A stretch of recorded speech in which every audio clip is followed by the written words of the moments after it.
know that there's a crew in town. The head hillbillies are making their rounds. Small town whispers loud and clear. The sheriff shot the judge in his chambers chair. Sheriff got a secret he won't keep. Judge shot dead in his disbelief. A lot of people have some stories to tell. Dark passed away, get the sound of a shotgun shell. All the secrets spill on down. Voices loud in this old town. From the courthouse to the ground, rumors fly and they can't be bound. Neighbors hide behind their blinds, whisper tales of troubled minds. Skeletons covering the mountainside, a treacherous reality in the pines. Winter reveals the hidden lies. Moonlight couldn't mask their cries. Shadows caught in sunlit skies. There's no cover, no disguise. All the secrets spill on down. Voices loud in this old town. From the courthouse to the ground, rumors fly and they can't be bound.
cannot do that today.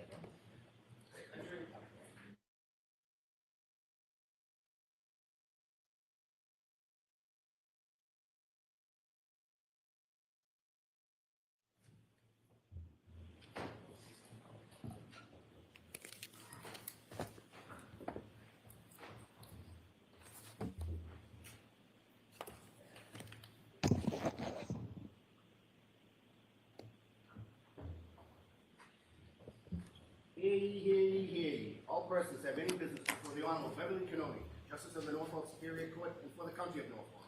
Draw near, give your attendance, and shall be heard. I state the Commonwealth of Massachusetts. Court is now open. You may be seated.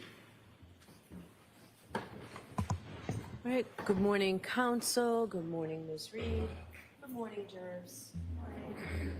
I have to ask you those same 3 questions. Were you all able to follow my instructions and refrain from discussing this case with anyone since we left yesterday? Yes. Everyone said yes or nodded affirmatively. Were you also able to follow the instructions and refrain from doing any independent research or investigation into this case? Everyone said yes or nodded affirmatively.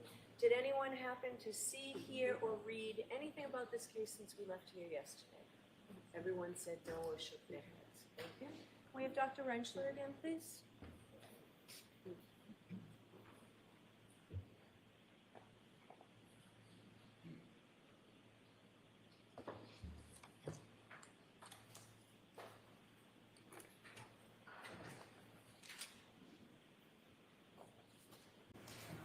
Doctor, I mind you're still under oath. Yes. Thank you. Good morning. Good morning, Your Honor.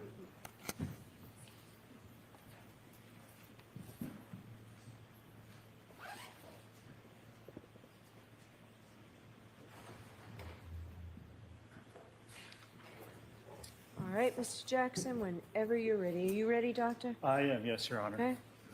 Thank you, Your Honor. Dr. Rentschler, good morning. Good morning. Yesterday, when we last left off, we were discussing materials that you had been provided to review, and you described much of that material in furtherance of your answer that you were asked to review certain data and undertake certain testing as it relates to testing that was done by Aperture, correct? That's correct, yes. Did you prepare a PowerPoint presentation to illustrate the analysis and methodology in your review and testing of this case? I did, yes, sir. Did you bring that with you today? I did indeed. Your Honor, I have a flash drive I'd like to have marked as next in order. Okay. Is there an objection? Not for identification. Okay, so it's marked for identification.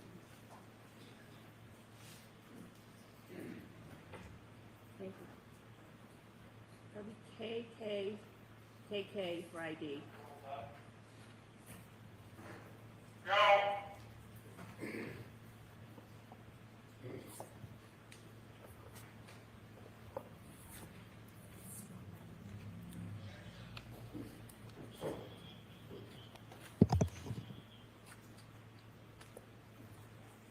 Let me know whenever you, pardon me, let me know whenever you're ready, Dr. Rentschler. Sure, you want me to bring up the PowerPoint? If you could bring up the first slide, let's start with Sure. that. Let's see here. There we go. Is this representative of the PowerPoint that you presented, or sorry, that you prepared for presentation for the jurors? It is, yes, sir. Okay. Are there several blank slides, just sort of placeholder slides as we walk through your analysis that the jurors will see? There are, yes. Okay. Let's talk about first of all, what was the purpose of your investigation? What did you seek to undertake? So the purpose of my investigation in this matter was to evaluate the evidence, and particularly as it pertains to the alleged theory of what occurred in this case. All right, so I'm going to strike that answer. Ask the question again. Sure.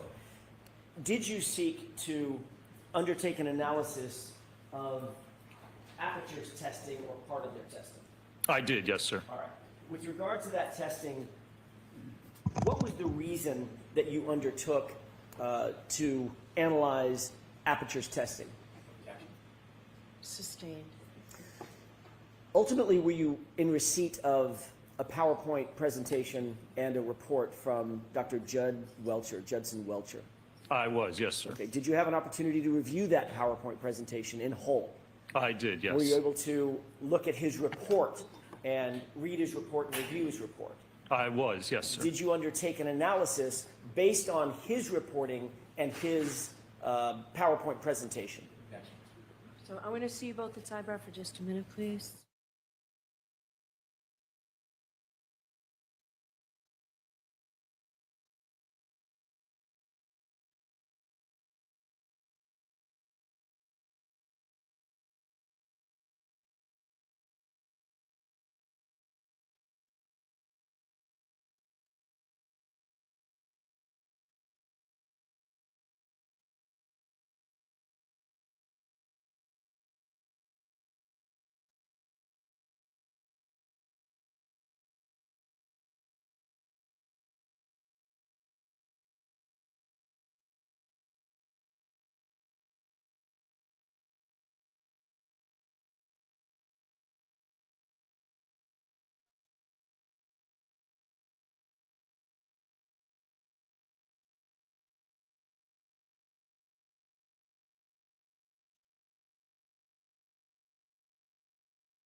May I?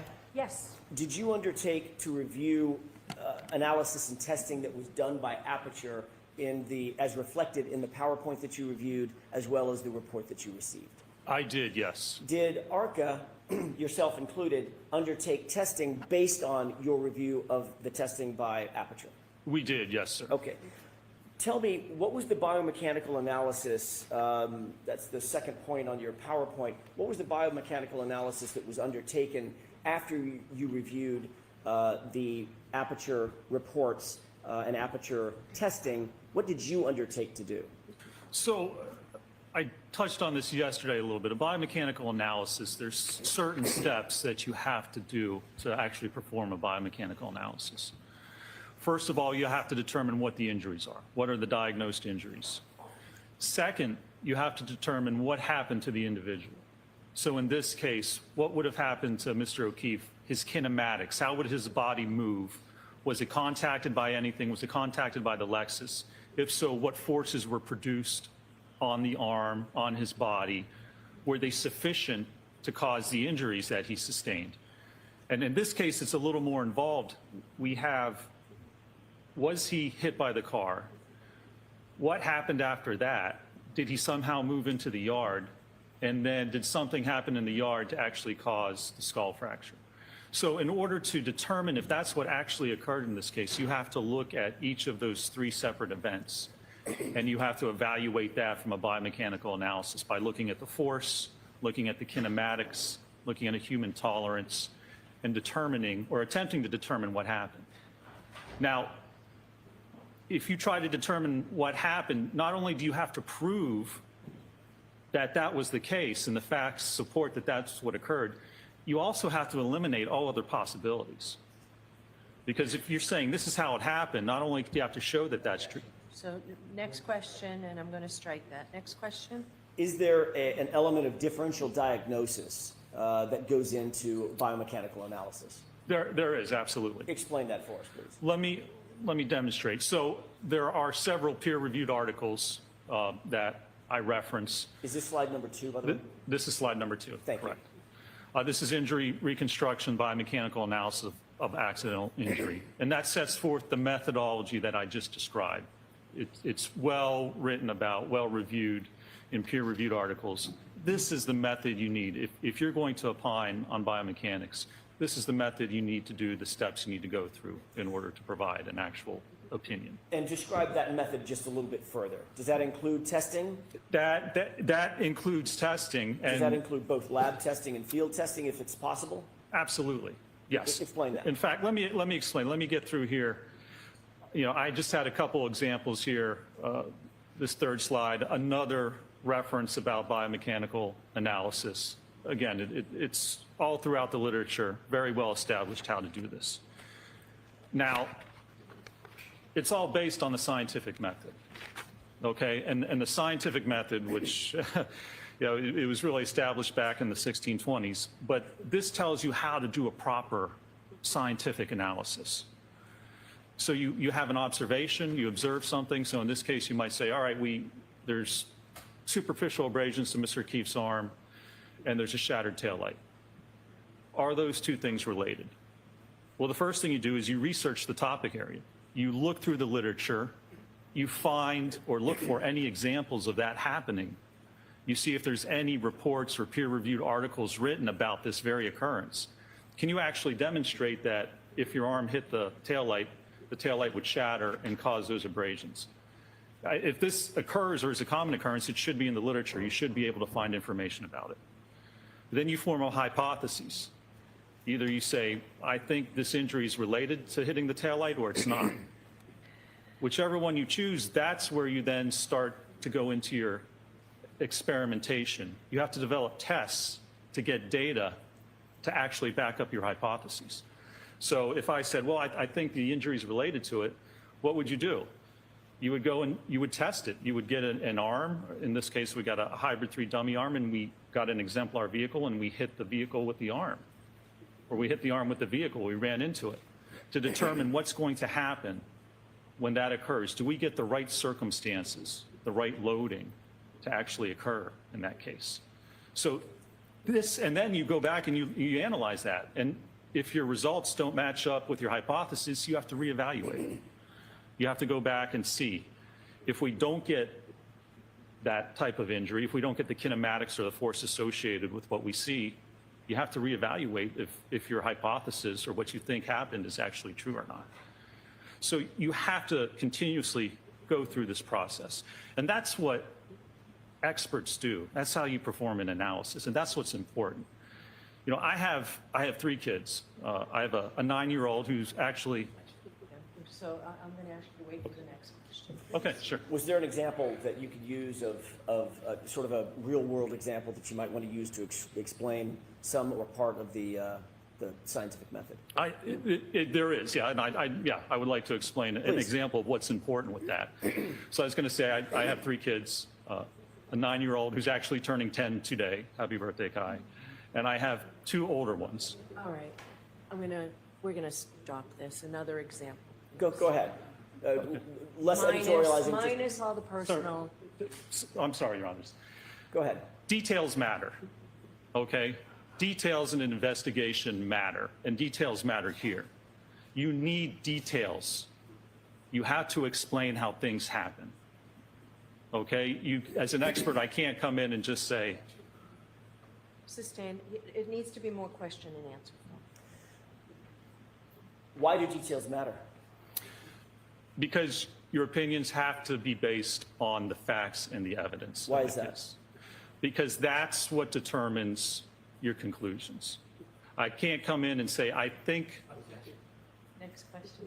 What if you don't have all the details and facts? If you don't have details, if you haven't performed a proper analysis, then you can't come to a conclusion that something happened. You can't depend just on your experience. You have to have the analysis, the evidence, and the details to come to a conclusion in a case. How do you best get details to come to a conclusion in a case? You need research. You need peer-reviewed articles. You need evidence. You perform testing. You have to demonstrate what you think happened is A, possible, and B, actually did occur. And in order to do that, you need hard evidence to demonstrate that that's what actually occurred in this case. Do you get that through both lab testing and field testing? The form. Ask it differently, Mr. Jackson. Can you get that in lab testing? Absolutely. Can you get that in field testing? You can get that in field testing as well, yes. Are those integral to an analysis? They are. If you don't have any other evidence, if you don't have research, if you don't have peer-reviewed articles showing or demonstrating what happens, you have to formulate, you have to get that evidence. And the way to do that is through field testing, if you have no other evidence and no other source of information to provide that type of evidence. Let's go to the next slide. Did you undertake, and this is a placeholder, did Yes. you undertake the scientific method in this case? I did, yes. What was the hypothesis of the incident that you utilized in furthering your analysis? So the first step, the first part of this event is contact between Mr. O'Keefe's arm and the vehicle. Could you describe for the jurors what hypothesis you used based on your review of the information you got from Aperture? Sure.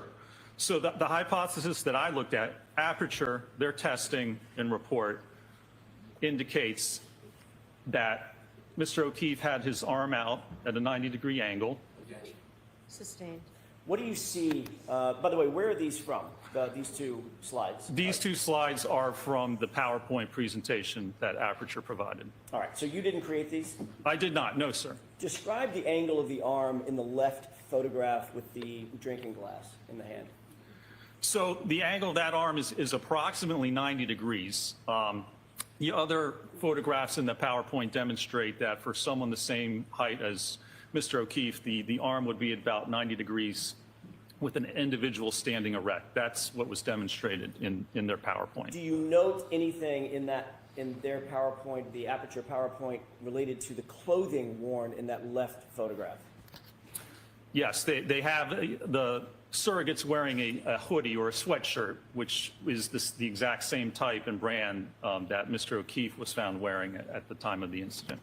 Did that play a part in your overall analysis, the fact that the individual, the surrogate, as you use the name, was adorned with the same type of sweatshirt that was found on Mr. O'Keefe? It did, yes. I mean, that's one of the details that we have to look at. Details matter, so we look at the clothing that was worn and the evidence found with respect to that actual sweatshirt. I'd like to stay with that for a second. Why is that important? Why would the clothing matter? Well, because that tells us, that gives us evidence of what may or may not have occurred. Mr. O'Keefe was wearing this sweatshirt when the time of this alleged incident occurred.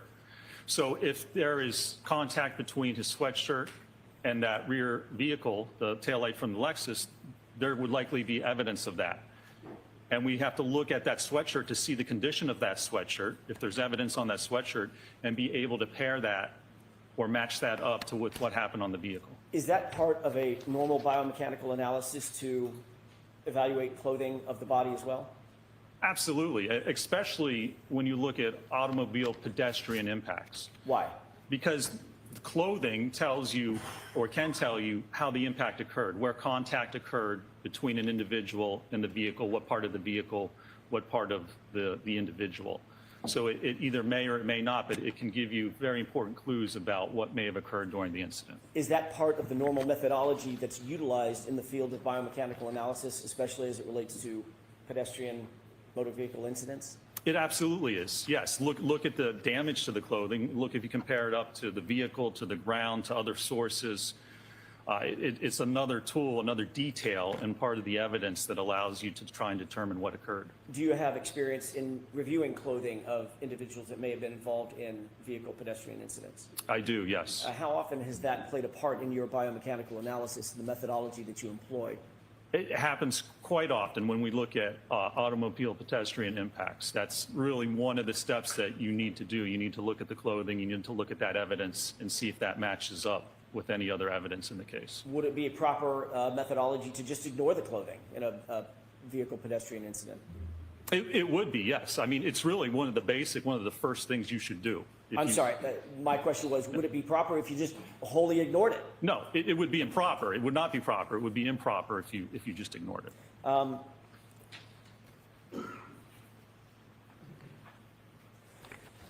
Getting back to the slide at hand, and we're on slide, just to stay coordinated, is this slide 7? That is correct, yes. Okay. You've talked about the left photograph. What is the right, the short video? So this short video is what I refer to as the paint transfer test that was performed by Aperture. And what they did was take a surrogate the same approximate height and weight as Mr. O'Keefe and had him stand behind a subject, an exemplar Lexus, the same year, make, and model. And they put paint on the rear taillight cover on the fender, and then they backed it in to the surrogate's arm. And the reason for this is they attempted to show that where the paint contacts the arm, that it's the same area where the superficial abrasions were on Mr. O'Keefe's arm. Did you utilize these photographs and videos from the Aperture report in conducting and building the field testing and or the lab testing that you ultimately undertook? I did, yes, sir. Can we go to the next slide, please? What's depicted in this slide? So this is from the Aperture report, and the third conclusion is that the location and orientation of the lacerations on John O'Keefe's right forearm and arm are consistent with the geometry and the orientation of the right taillight on the Reed 2021 Lexus LX57. How did you interpret the phrase geometry? To me, geometry just means shape. So the way I interpreted this is the one test that was performed with respect to the taillight. This is the only test I saw that Aperture performed involving the taillight and the arm, is that with this paint transfer test, they concluded that, again, the area where the paint was transferred onto the arm is consistent, the same shape and orientation as apparently the lacerations found on Mr. O'Keefe's forearm. Did this test, in your opinion, establish force multipliers that were exerted on the taillight? It has nothing to do with force. It doesn't describe the force exerted on the taillight or on the arm. It doesn't describe how the arm would have moved as it hit the taillight. It doesn't describe how the taillight would fracture. It doesn't describe how you would actually get the lacerations on the arm. Again, all this does is generally, and I made an error there. This report, and you can see the slide says laceration. Mr. O'Keefe did not have lacerations on his arm. What did he have? He was diagnosed with superficial abrasions. Is there a difference between a laceration and an abrasion? There's a distinct difference, both biomechanically and medically, yes. Is that an important distinction? That is. Why? The first step of the biomechanical analysis is identify the injuries, and you have to take the diagnosed injuries identified by a medical doctor. So it's superficial abrasions. To put lacerations on, that's simply incorrect. So I strike the end of that. Would you describe the injuries on Mr. O'Keefe's arm as lacerations? No, Would they be more properly described in another way? it would be, yes. What's that other way? So they've been diagnosed as superficial abrasions. An abrasion occurs when there's rubbing or scraping of the skin, and it just rubs away the top layer, the epidermis of the skin. Now, a laceration is a jagged ripping or tearing of the skin, which gets down through the epidermis into the dermis.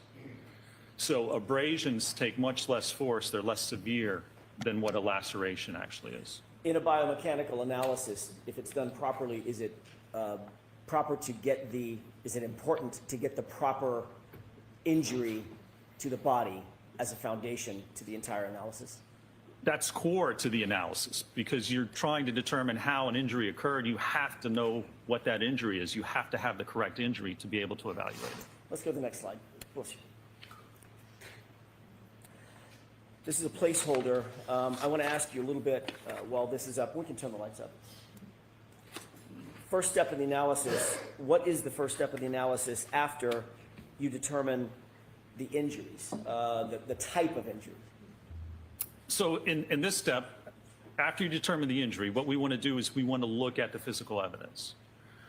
So we have the abrasions on Mr. O'Keefe's arm, and we have the sweatshirt that he was wearing at the time.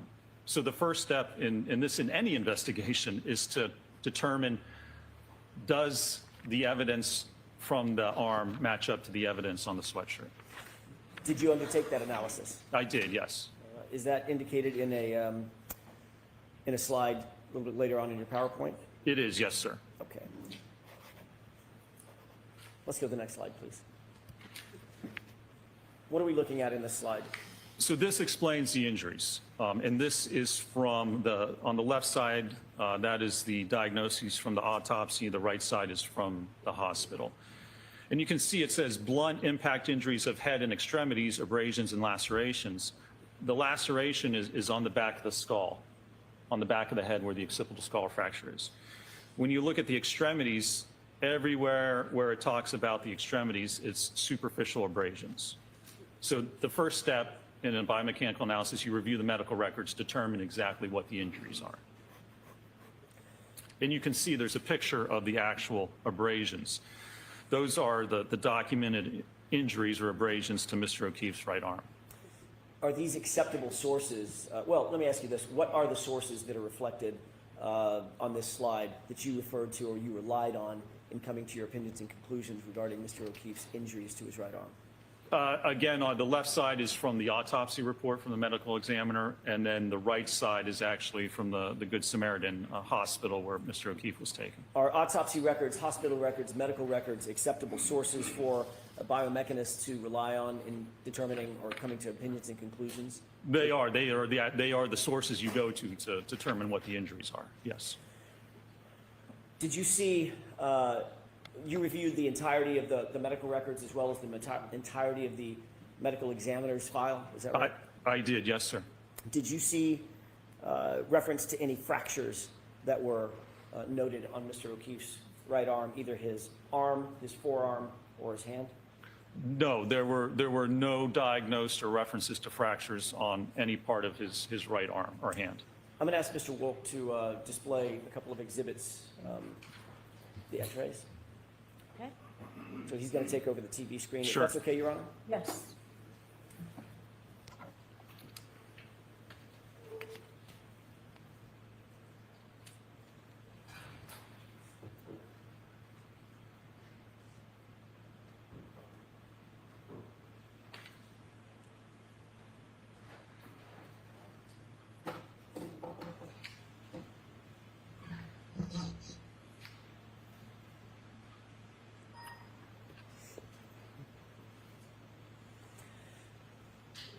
This is an exhibit that was marked yesterday.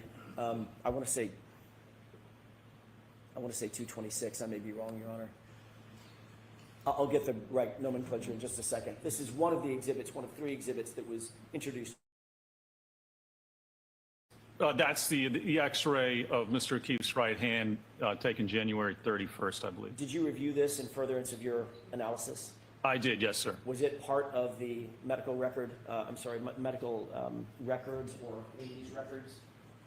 It was a series of the x-rays, yes, was attached. It was part of the medical records that were provided to me and that I reviewed in this matter. Thank you. Just for the record, so I can clarify, this is Exhibit 229A, as an apple. Do you see, have you looked at x-rays before? I have, yes. Have you interpreted x-rays in furtherance of your analyses in years past? I have during my biomechanical analysis, yes. Are you trained to look at x-rays and determine whether there are fractures, hairline fractures, broken bones, things of that nature? I've been doing this for 20 years. In graduate school, I worked with surgeons and doctors to look at x-rays. Is that part of the normal methodology that biomechanists undertake in furtherance of injury analysis? It is part of what we normally do, yes, sir. Would it be an important part of a biomechanist's ultimate analysis and conclusions as it relates to an injury analysis? It would be, and especially in this case, if we're talking about impact to the arm and the hand, very important to determine, as I said, not only what the actual injuries are, but what injuries did not occur.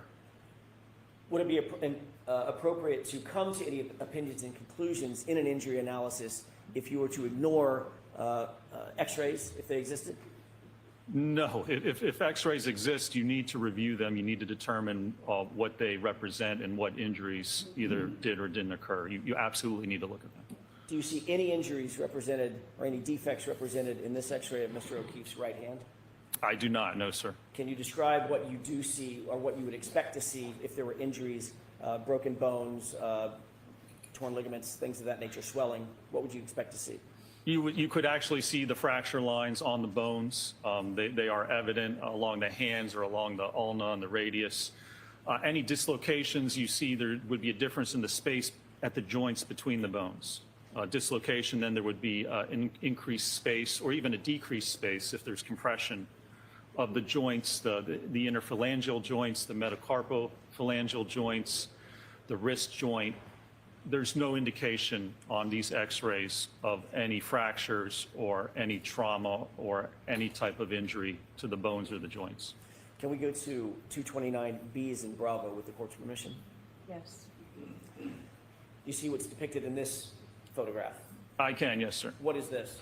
So this is a x-ray. The forearm shows the ulna and the radius, which are the two bones in the forearm. Do you see any defects, injury, trauma to these bones or anything associated with those bones? I do not. And when you're viewing this on the software to look at the x-rays, you can actually adjust the contrast. So you can adjust the brightness and the darkness, and it allows you to go through the whole range to better evaluate whether there are any fractures. This is a little bright, so when you're looking at this, you would actually decrease the contrast a little bit. In terms of your review of this particular photograph, what did you note in terms of trauma or injuries at all? I did not note any indication or any signs of trauma or injury to the forearm or to the wrist in this case. If we could go to 229C as in Charlie. What are we looking at in this photograph? This is the right humerus, the right upper bone of Mr. O'Keefe's right arm. Do you notice, or did you note, did you review this in furtherance of your analysis? I did, yes, sir. Did you note any defects, trauma, injuries at all with regard to the, I'm sorry, the bone is the humerus. The humerus? I did not, no, sir. What about the joints associated with the humerus, top or bottom? I did not note any injuries or damage to either the elbow or the shoulder joint either. What is your opinion and conclusion, having reviewed all three of these x-rays, with regard to the condition of Mr. O'Keefe's right arm, starting from the arm, the forearm, and the bones in the hand? There's no indication of any type of acute injury from the x-ray to Mr. O'Keefe's right arm, either his hand, his forearm, or his upper arm. Thank you. We can switch that back. And if we can go back to your PowerPoint.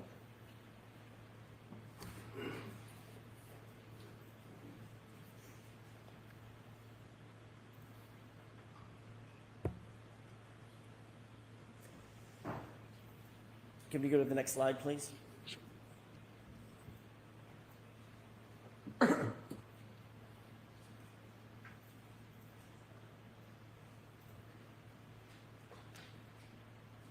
Maybe. Let me see if I can start back on it here.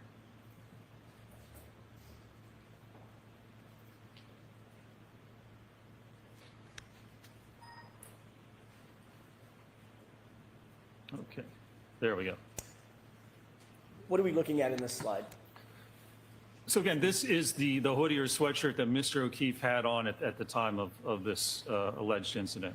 Did you consider these photographs in conducting your injury causation analysis? I did, yes, sir. What role did these photographs of Mr. O'Keefe's hoodie play in your injury causation analysis? So this shows the hoodie, and it was inspected by the police department, and it was noted, as you can see on the right sleeve by the triangles, there were 9 different punctures or holes noted in the sleeve of the sweatshirt. Can we go to the next slide, please? What are we looking at in these series of photos? So let's come to sidebar for a minute and Mr. Jackson, bring your PowerPoint, please.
Jurors, I apologize that took so long, but it was necessary to do rather than sending you out, so.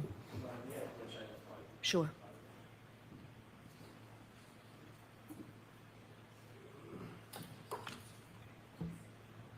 Thank you. Tori, can you give me a couple of these?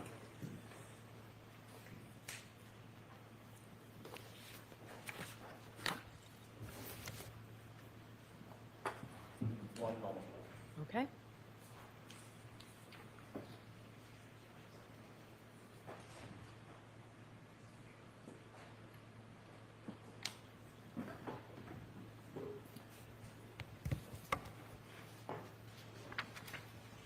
Dr. Winchler, my eyes aren't good enough to see the upper right-hand corner. What slide number is this? That's Number on- 12. Number 12, thank you. Did you look at these photographs and consider these photographs in furtherance of your ultimate conclusion? I did, yes, sir. Can we move to slide 13, please? Did you also look at and consider these photographs in coming to your ultimate conclusion? I did, yes. Can we move to slide 14, please? Did you look at and consider these photographs in coming to your conclusions and opinions I regarding did. this case? Yes, sir. Can you move from slide 14 over to slide 18, please? Can I switch through real quick? Sure. Yep. So we 18. Let's go to 18. What are we looking at in slide 18? So this is Mr. O'Keefe's right arm at autopsy, and they're holding up a ruler to demonstrate the size and dimensions of the abrasions. And what are the yellow indicators? Those are indicators I added based on the length of the ruler to show the approximate size, length, and width of those abrasions.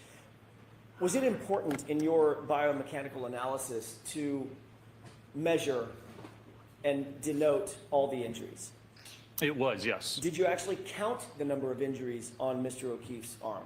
I did, yes. How many injuries did he have? How many distinct and separate injuries did Mr. O'Keefe's arm present?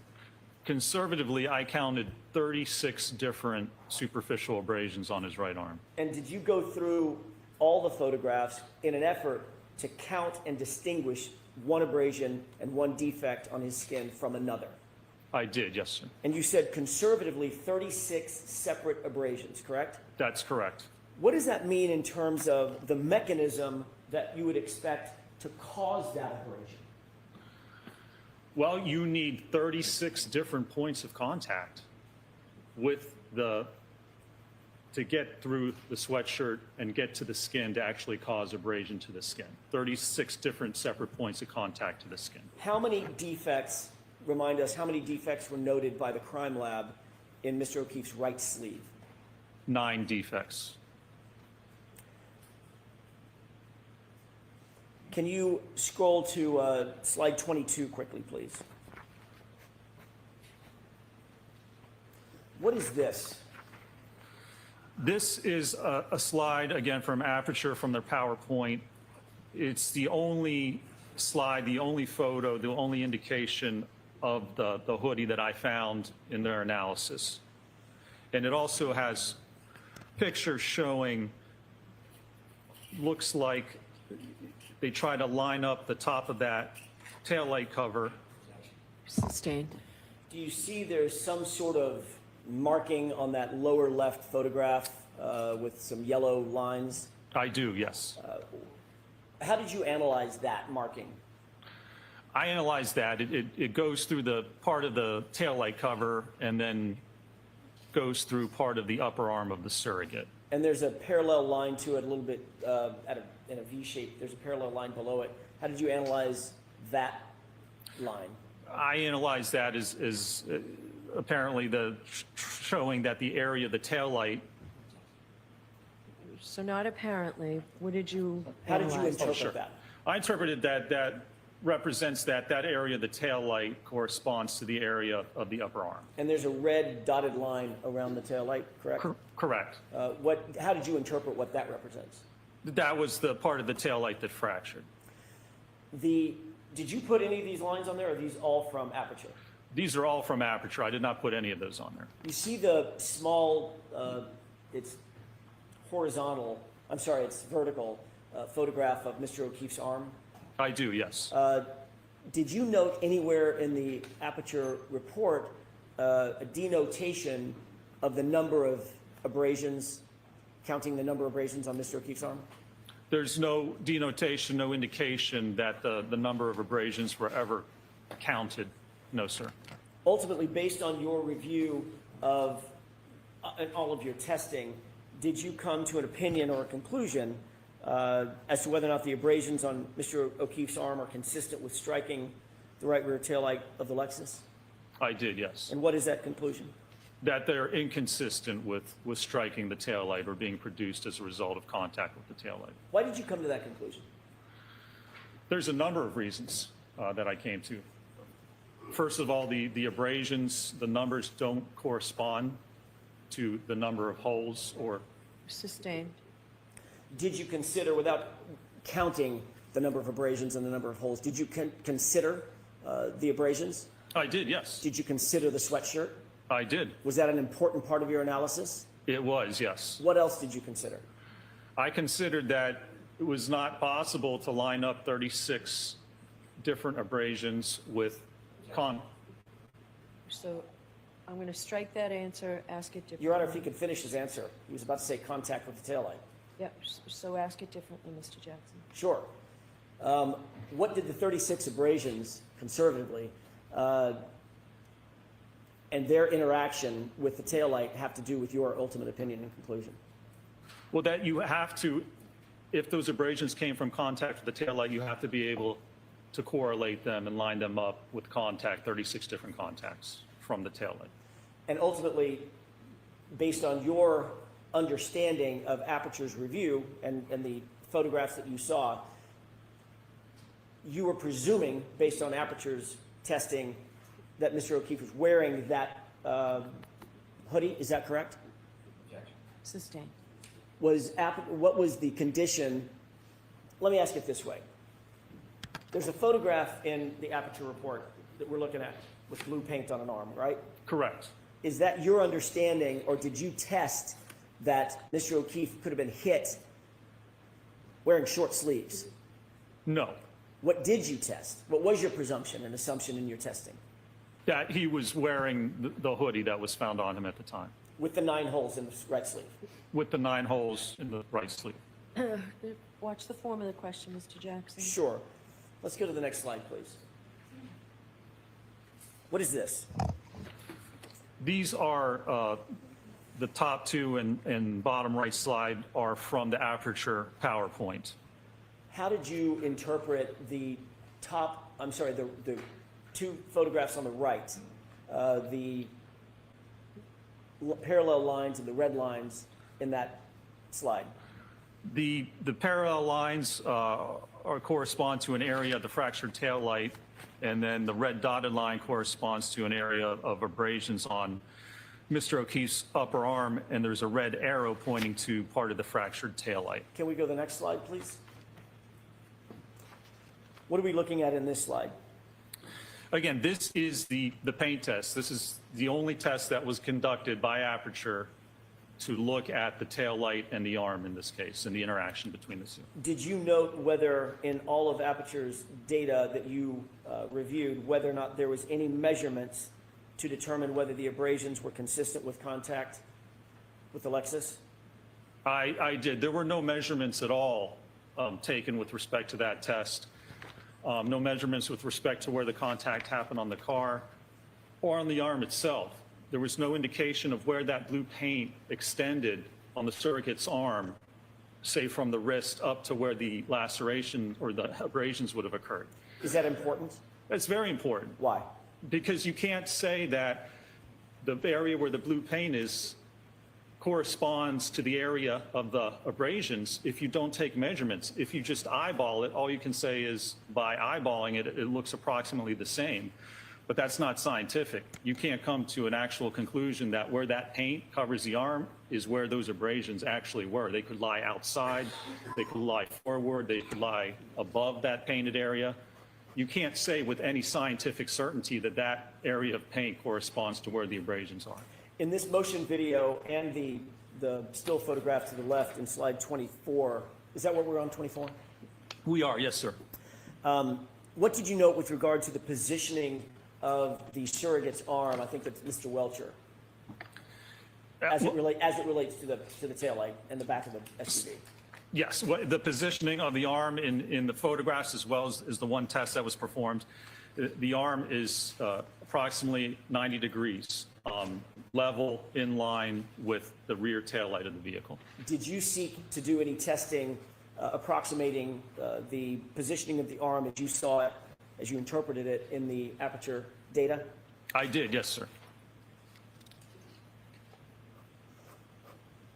What were you seeking to determine when you did your testing?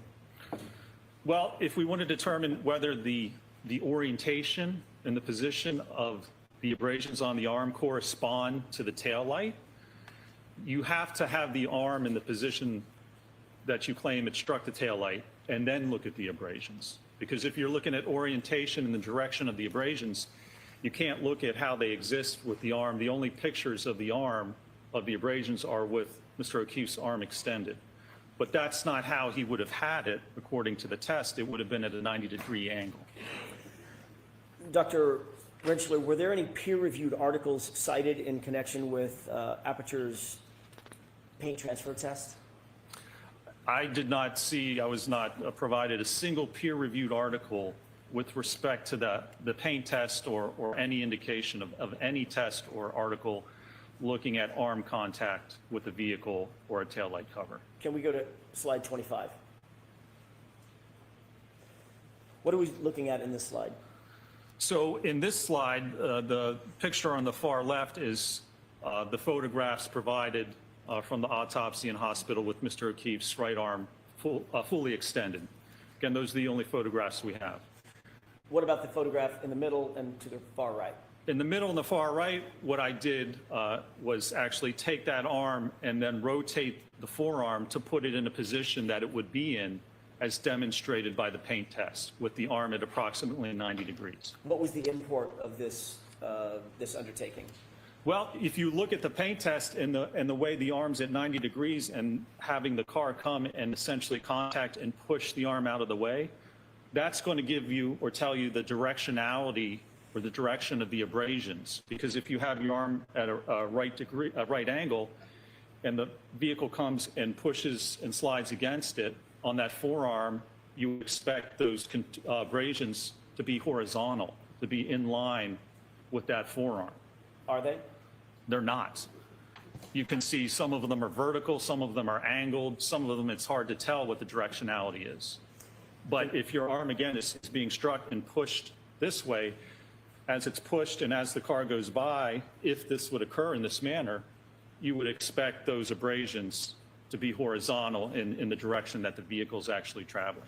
When you say horizontal, do you mean horizontal from the elbow to the wrist? Correct, or parallel, yes, with the forearm. Can we go to slide 26, please? This is yet again the same video that we saw earlier. That is correct. This is the paint test video, yes. And what has to happen in order for the paint in this test to reach the upper forearm? Well, in this case, to reach the upper forearm, there has to be contact between the forearm and the taillight cover.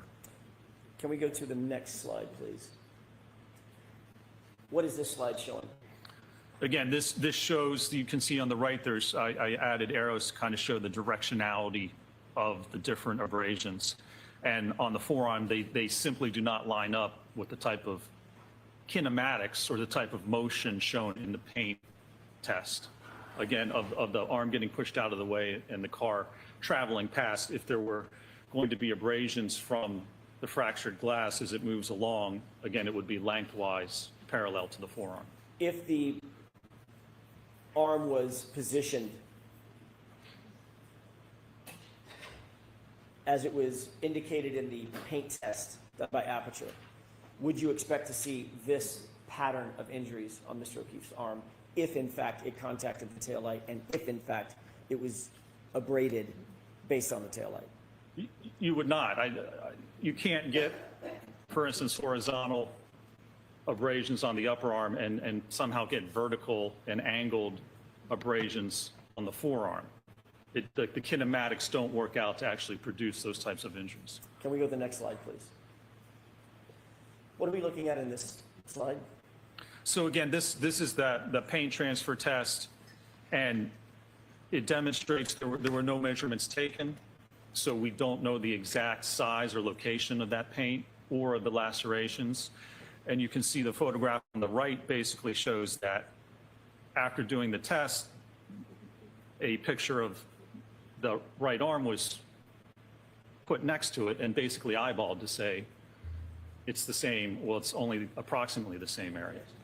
So I'm going to strike that. So next question. Do you see any measurements, any tape measures, any laser measuring equipment, anything like that in that right photograph? Nothing, no types of measurements whatsoever. Can we go to the next slide, please?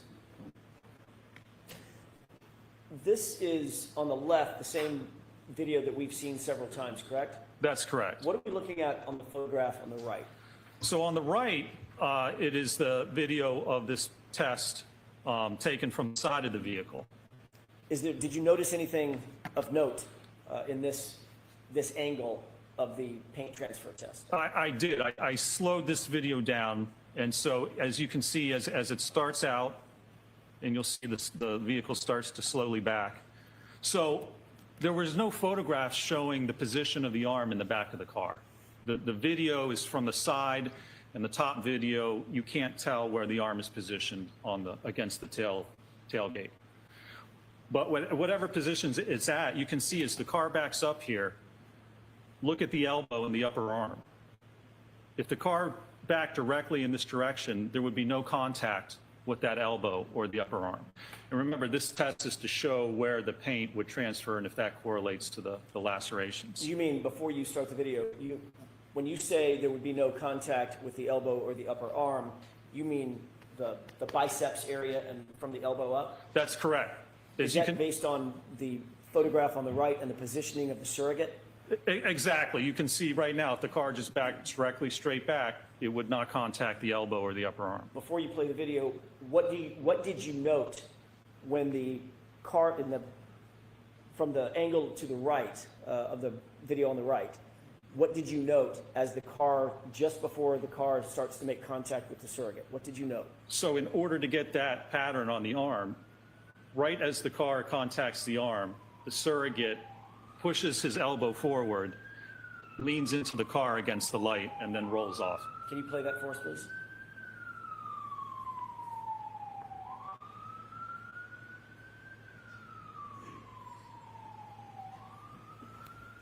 Did you see what you were describing in that video?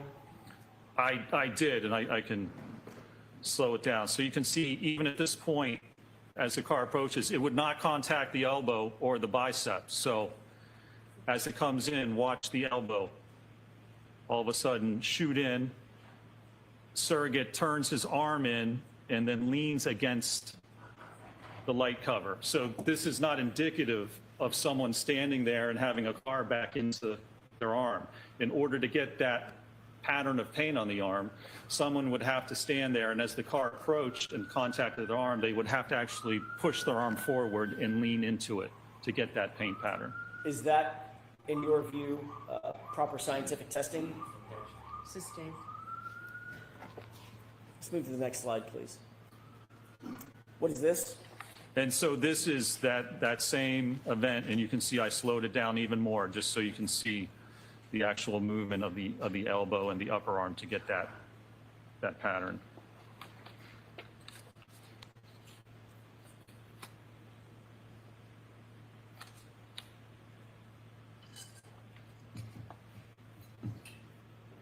Thank you. Can we move to the next slide, please? This is slide 30. And let's go to 31. Yeah, this is 31. I'm sorry, 31.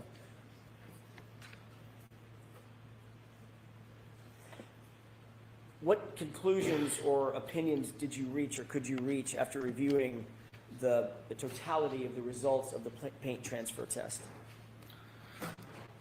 The paint transfer test, all it can show is the approximate of where the arm was covered in paint as the surrogate jammed his elbow in and rolled against the taillight cover. So it tells us nothing about what may have actually occurred, how the lacerations were actually, or the abrasions were produced. It doesn't talk about the kinematics of the arm to actually cause those abrasions. All it does is just say, under this specific condition, if someone was to stand there and then shoot your elbow forward and lean in, you would get paint on this part, this approximate part of the arm, because we don't even have any measurements for it.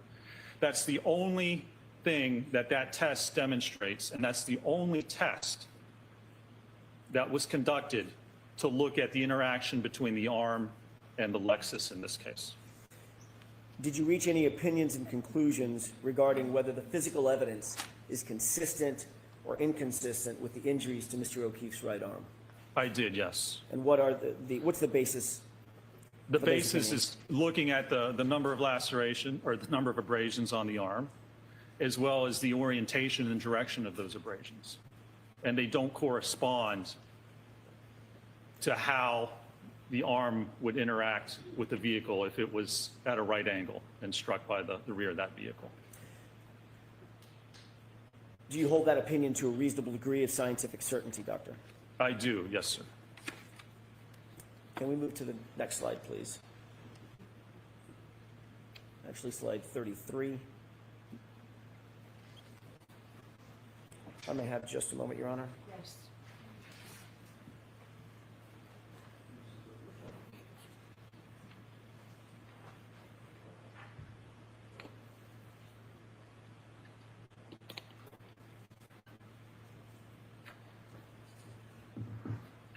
Did any of the testing that you saw in terms of the paint transfer test or any other testing that you saw included in the Aperture report and the Aperture PowerPoint presentation indicate that there was any consistency or any results that were consistent with Mr. O'Keefe's right arm being struck by the taillight, causing 36 plus abrasions to his right arm while wearing the shirt, or that sweatshirt, with 9 holes in it?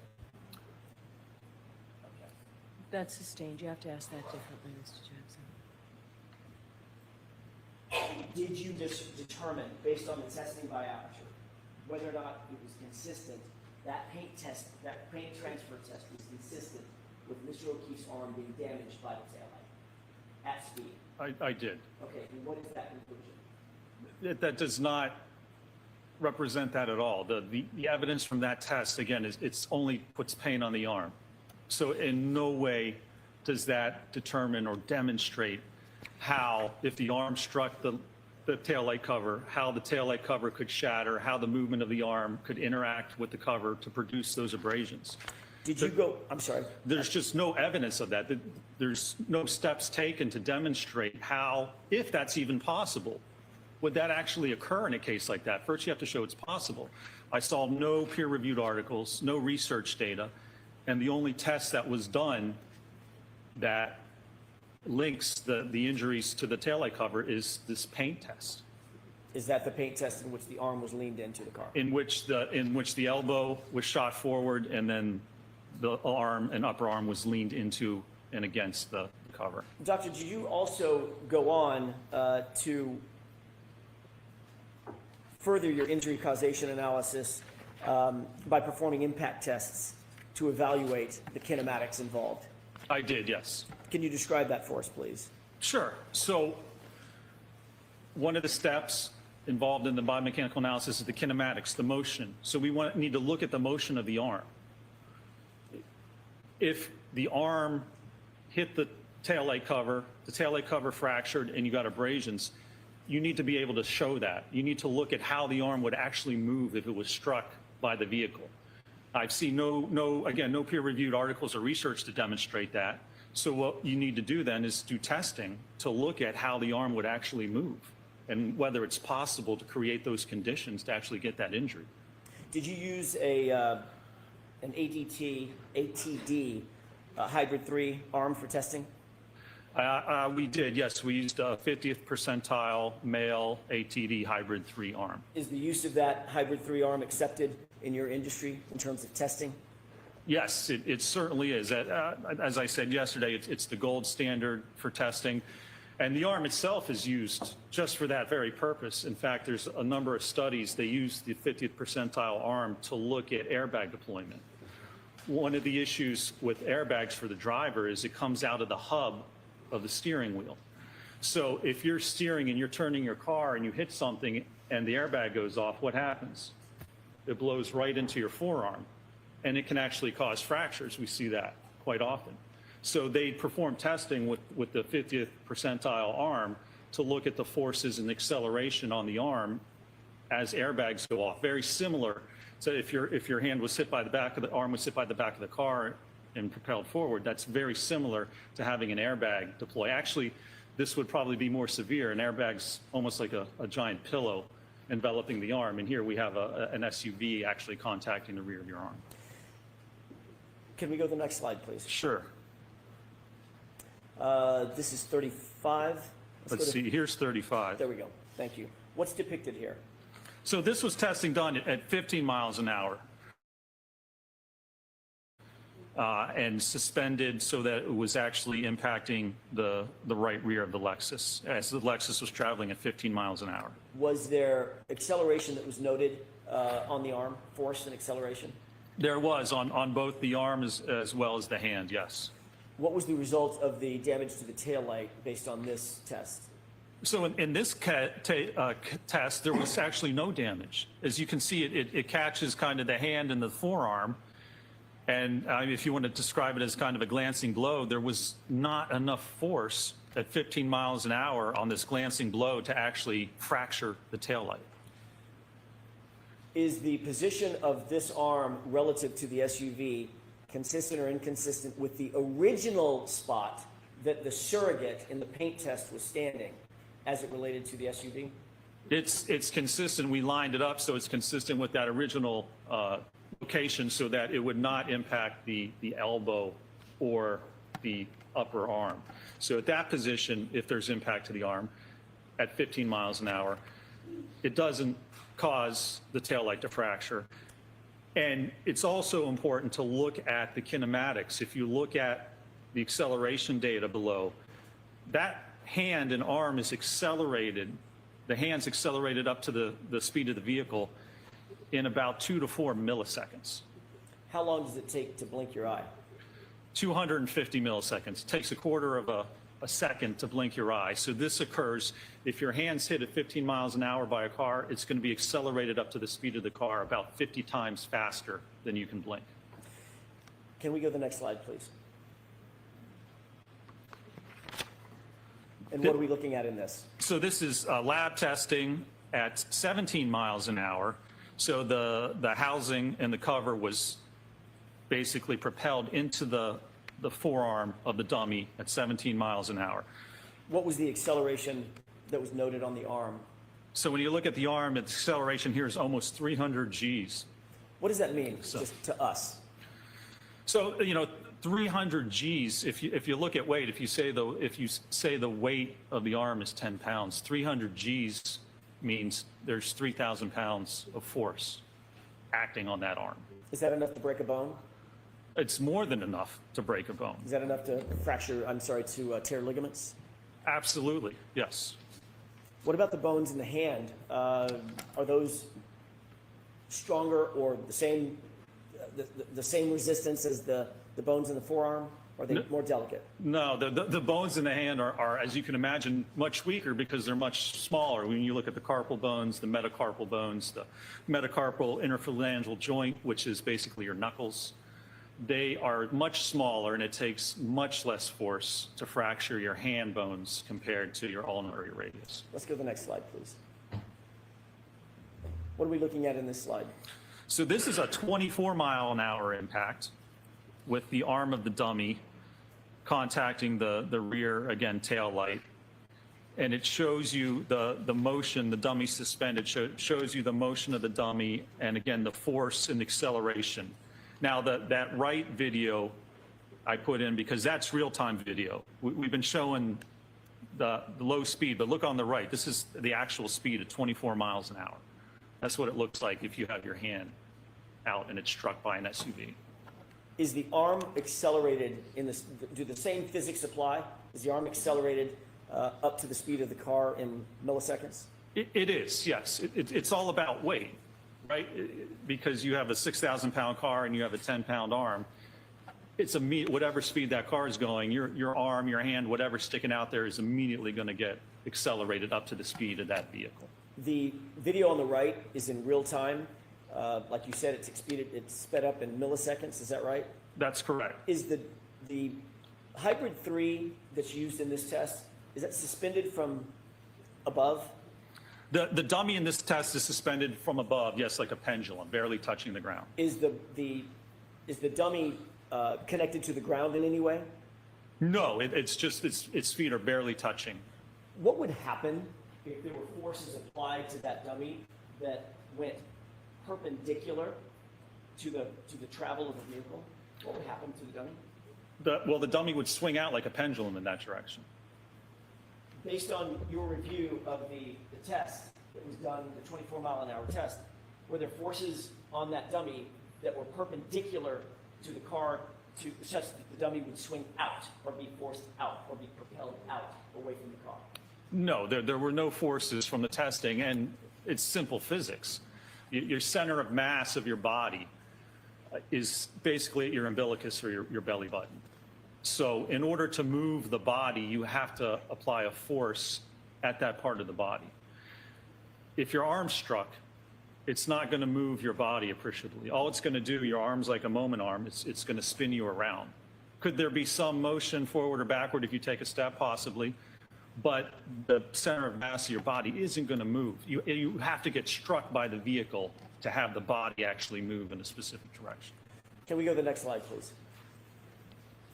What is this showing? So this is a slow-mo of the overhead from the real time. There was a GoPro that was recording that real-time video, and this is a slow motion of that video. I'd like to ask you a couple of questions. As you see the vehicle contact the arm, what happens to the arm as it's being contacted in those milliseconds where it's being accelerated up to 24 miles an hour?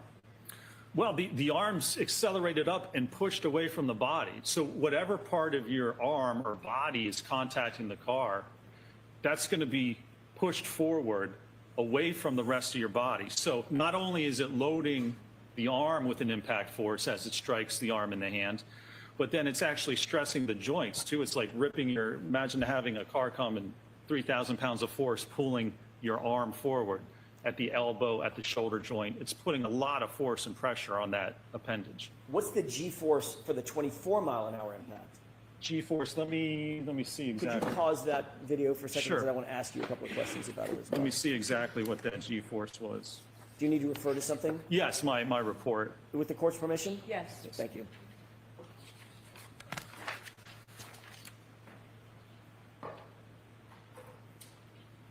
So at 24 miles an hour for the arm, the acceleration is 302 Gs, and for the hand, it's about 435 Gs. Does that translate to over 4,000 pounds of pressure?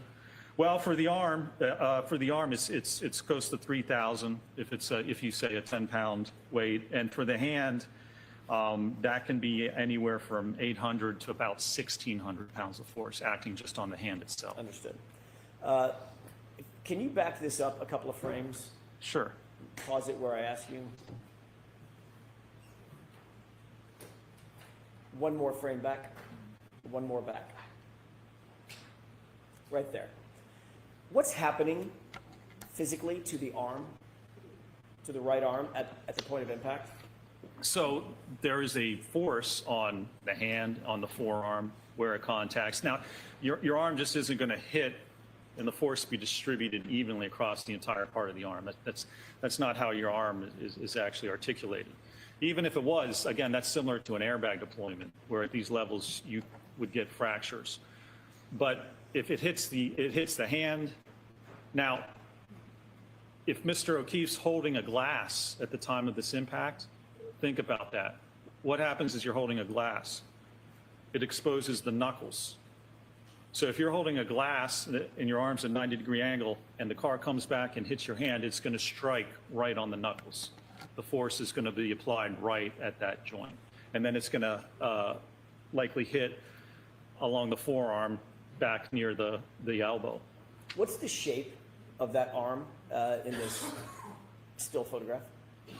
Well, it's somewhat of an abnormal shape because the arm should be level with the body. The forearm should be even with the shoulder. But you can see as it gets pushed forward, it's accelerating that forearm away from the arm and the rest of the body. Does that abnormal shape suggest anything to you in terms of what you would expect regarding the bones in that arm? Again, there's thousands of pounds of forces acting on the arm and also on the joint itself, not just the arm or the bones we have to consider and how much force to fracture, but think of the elbow joint and think of the shoulder joint. It takes much less force to dislocate an elbow than it does to actually fracture it.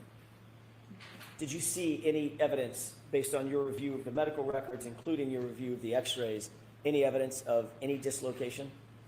There was no evidence or indication or diagnosis of any dislocations or fractures to the arm at all. Fractures or broken bones at all? Correct, nothing. Can we go forward another frame? And at this point, the arm has already been struck and accelerated, is that right? That's correct. Do you see the taillight material? I do, yes. Okay. It's basically now broken, is that correct? That's correct. It has now been fractured, yes. All right, let's go one more frame forward. And the taillight material, did you make note of that in this frame? I did, yes. What direction is that taillight material going relative to the vehicle? It's going forward. And where is the arm? The arm has been pushed away. Now, you have to remember, as that arm, if it contacts and fractures the taillight, it's not exposed to the fractured pieces that still exist on the taillight itself, because those pieces that fracture haven't gone anywhere because they're against the arm itself. And then as the arm moves away, the pieces then move with the vehicle. Are the taillight pieces upon fracture moving at the same speed as the arm upon contact? That's correct, yes. Is that a matter of physics? That is a matter of physics, yes. Is there any possible way for the broken pieces of taillight to out-accelerate the arm upon contact when the arm's being deflected away from the vehicle? It is not, I don't believe it's physically possible. That was not demonstrated in our testing, and I've never seen that demonstrated in any peer-reviewed articles. Now, you can see here again also the light and the fragments are being propelled forward. So you also have to consider where Mr. O'Keefe was found. He was found in the yard about 10 or 20 feet from the road. There was no exact measurements. But if you look at the motion of the taillight, it's going forward. Now, if Mr. O'Keefe has to move diagonally to the top left of that corner, and if he's not hit with the center of mass, he can't get to where he ends up before the taillight fragments have already gone forward and been deposited on the ground. Average running speed is like 4 to 6 miles an hour. Even if this SUV is going 10 miles an hour, the lights fracture, they're dispersed on the ground, and then Mr. O'Keefe somehow ends up to his point of rest. But you wouldn't find the fragments on him because they've already been pushed forward, come to rest, before he even has a chance to get to where they find him. Let's go to the next slide, please. What is this slide showing? So this is just frames taken from that actual video showing the interaction from the top left, then you go down to the bottom left, and then the top right and the bottom right just shows you the progression of the contact and the movement of the arm. Is the bottom left frame the same frame that you stalled on just a second ago at my request, showing the deformation of his right arm? That's correct, yes. Thank you. Next slide, please. And is that just a close-up of the same? That's just a close-up of the same, yes. Okay, next slide. And is that a final close-up of the arm after it's been deflected out of the way? That's correct, yes, sir. Does this also illustrate what you just described in terms of the trajectory of the broken taillight fragments? It does, yes, sir. Do you see any defect at all in the right sleeve of that hoodie? There is no defect in that right sleeve of the dummy. No, Was sir. the dummy's sleeve examined following this test? Closely examined up close rather than just photographed? It was examined and photographed, yes, sir. Was there any defect in that right sleeve at all? No defects at all were noted in that sleeve. No. Next slide, please. What are we seeing here? This shows some of the photographs taken of the sleeve and the arm to show that there's no defects whatsoever, and it shows the damage to the Lexus. And again, at 24 miles an hour, not only do you get damage to the taillight on the fender there, but you also get damage to the taillight on the liftgate. Was there any damage on the taillight of the liftgate in the subject SUV? There was not, no. Next slide, please. What are we looking at in this video? And so this was 29 miles an hour with a suspended hybrid 3 arm. Was the arm in the relative orientation that you saw depicted in the paint transfer test by Aperture? It was, and in fact, in this one, there's actually contact. We moved it in so that you would get contact with the elbow and the upper arm as well. So it's in the position after Dr. Welcher moves his elbow in and rolls his shoulder into the taillight cover. We evaluated that position with this test. And do you see any damage to the liftgate taillight based on this test? There's extensive damage at this speed, yes. What about the damage to, damage would you expect to see to the arm itself at this speed and in this orientation? Yeah, at this speed, I mean, we're talking 4,000 pounds of force on the forearm, and with the hand, 1,400 to probably 3,000 pounds. I mean, well above levels where you would get fractures. Next slide, please.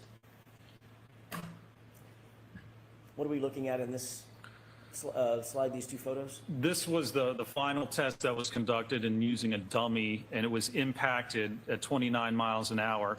And this was a center of mass impact. Why was it important, Dr. Rentschler, why was it important to do a center of mass test?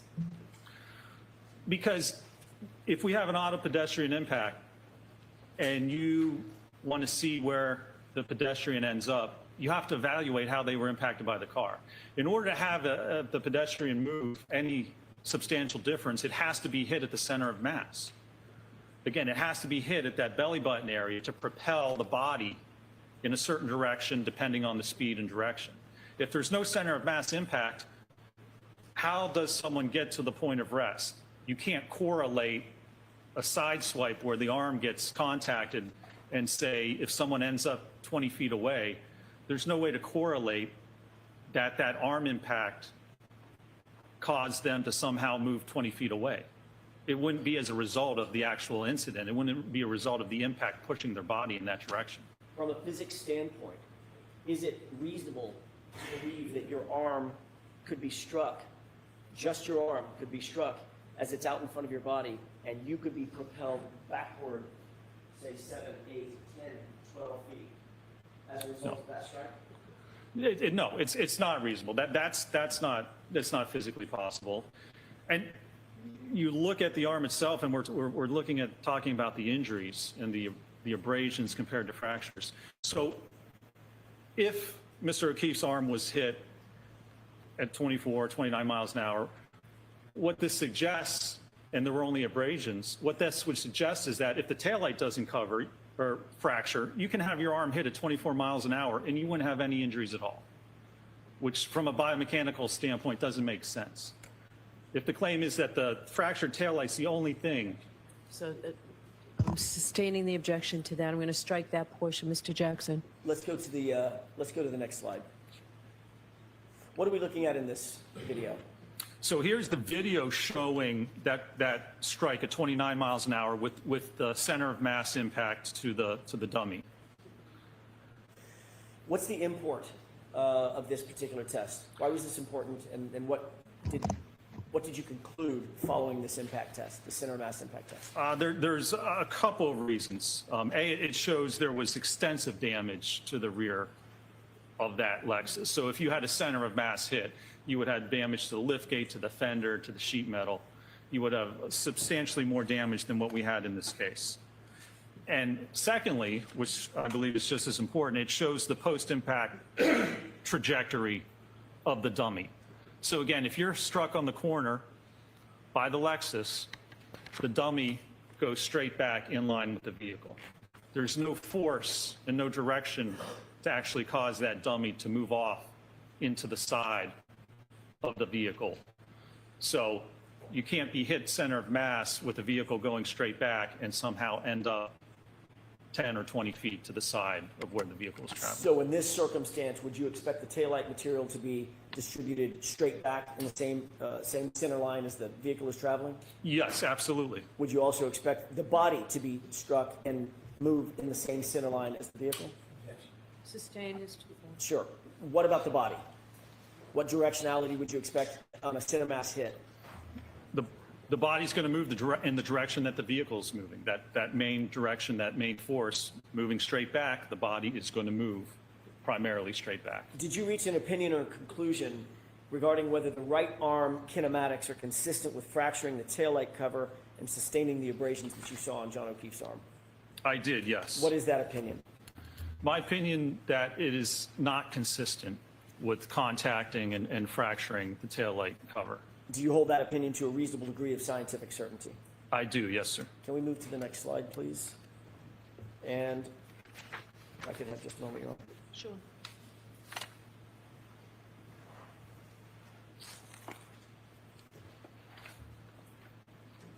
On what do you base your opinion that you just told the jurors? That looking at the kinematics of the arm, it's inconsistent with the evidence we have with the actual abrasions to the arm, the evidence on the sweatshirt, and that at these speeds, you would likely expect fractures, certainly to the hand, and likely to the ulna and the radius and the forearm, if your hand or arm was struck by the rear of the SUV. Can we move to slide 48, please? What are we looking at in this slide?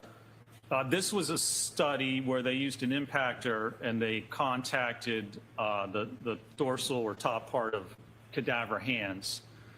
And they looked at the force that was exerted and they looked at how many fractures were produced as a result of that. Did you review scientific literature regarding hand injuries under this sort of impact loading? Is this representative of that? It is, yes. Next slide, please. What is this? So this shows the position, and this is taken directly from the aperture paint test. You can see the position that Dr. Wiltshire had his hand against the tailgate right at the time of impact. And you can see that corresponds, the contact areas correspond to the areas of the hand that were actually tested in this case. Next slide, please. What is this showing? So this shows the forces produced during the test as well as the forces produced during our testing. And maybe the next slide here actually better. If you look at the knuckles, which are the blue middle region, and then the metacarpal bones, which are the lower one. So for the metacarpal phalangeal joint, the knuckles, on average, it took 397 pounds of force to fracture that joint. Well, the 15-mile-an-hour test produced a minimum of 483 pounds. And more realistically, that's just with the hand weight. There's going to be more weight because it's attached to the wrist. More realistically, it's twice that, so it's around 900 pounds of force. But what these tests show is that the force produced on the hand, as represented by the PowerPoint from aperture, even at 15 miles an hour and likely below that, you would expect to get fracture of the hand bones, of the knuckles, metacarpal interphalangeal joints, and the metacarpal bones if you contacted the rear of that vehicle at that speed. Did you see any indication in the x-rays you saw or the medical records that you reviewed that Mr. O'Keefe's hand was damaged in such a way that you would expect? There were no indications whatsoever of that, no, sir. Next slide, please. What are we looking at in this slide? This was a test where they actually looked at the force on the elbow.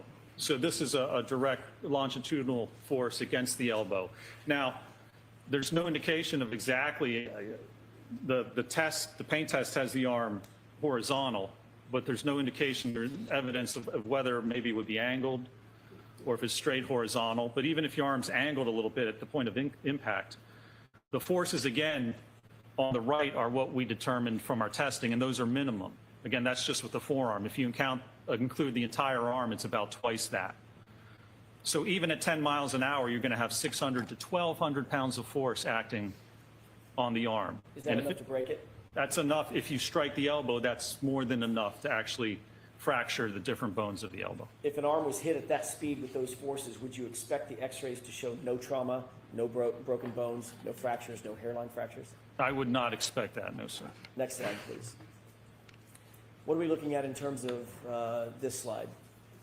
So these are just more articles that I referenced, and they look at impact force on the forearm, so the ulna and the radius.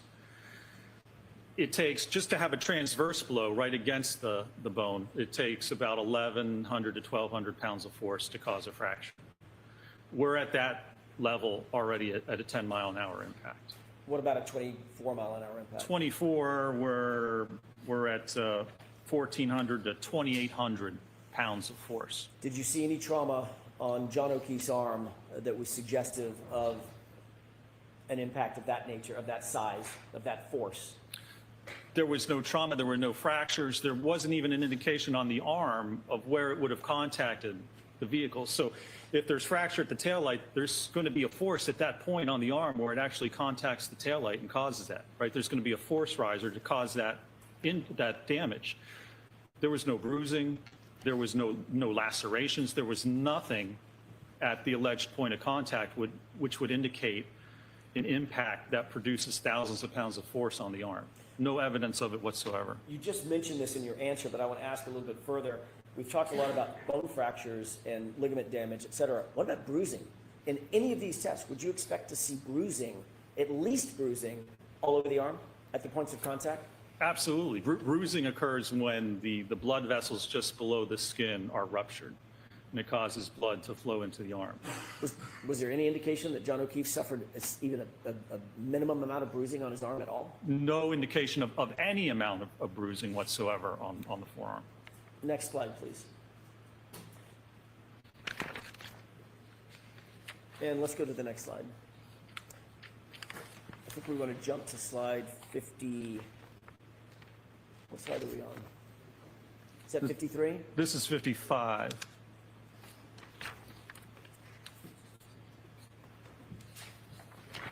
Let's go to the next slide.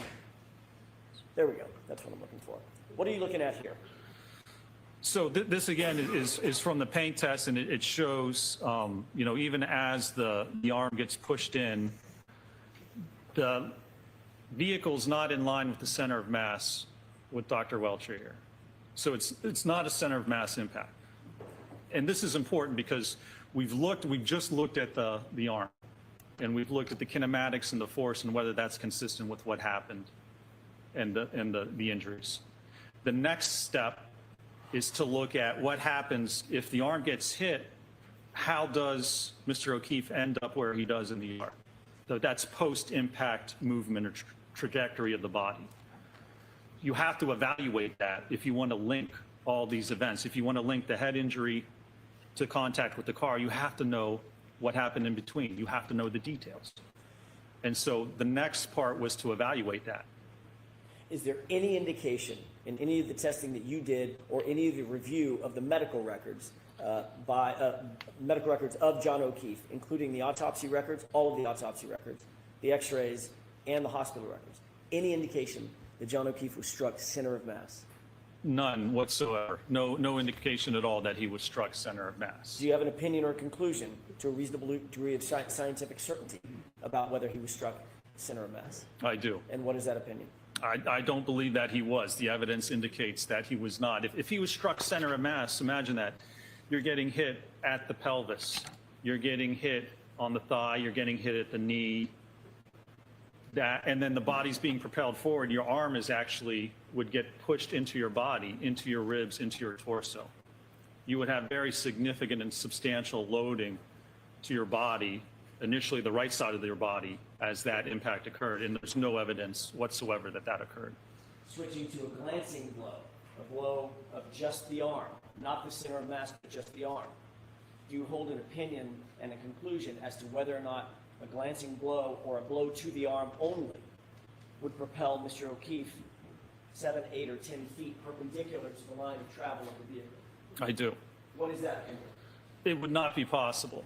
Our testing demonstrates that. The peer-reviewed articles demonstrate that. I've seen no evidence anywhere in this case that would suggest or even indicate that if you get a glancing blow or a sideswipe blow, that somehow would produce enough force to push you 8 to 10 feet into the yard. I don't believe it's possible. I've seen no research that would indicate that would occur. Do you hold that opinion to a reasonable degree of scientific certainty? I do, yes, sir. Can we move to the next slide, please? And let's go to the next slide. Let's keep going. Okay. What are we looking at in this slide? So this slide, it's a paper that describes how to evaluate vehicle pedestrian impacts and how someone moves in the projection of that body. Did you seek to analyze a fulsome understanding of whether it was possible that Mr. O'Keefe was hit on his lower extremities?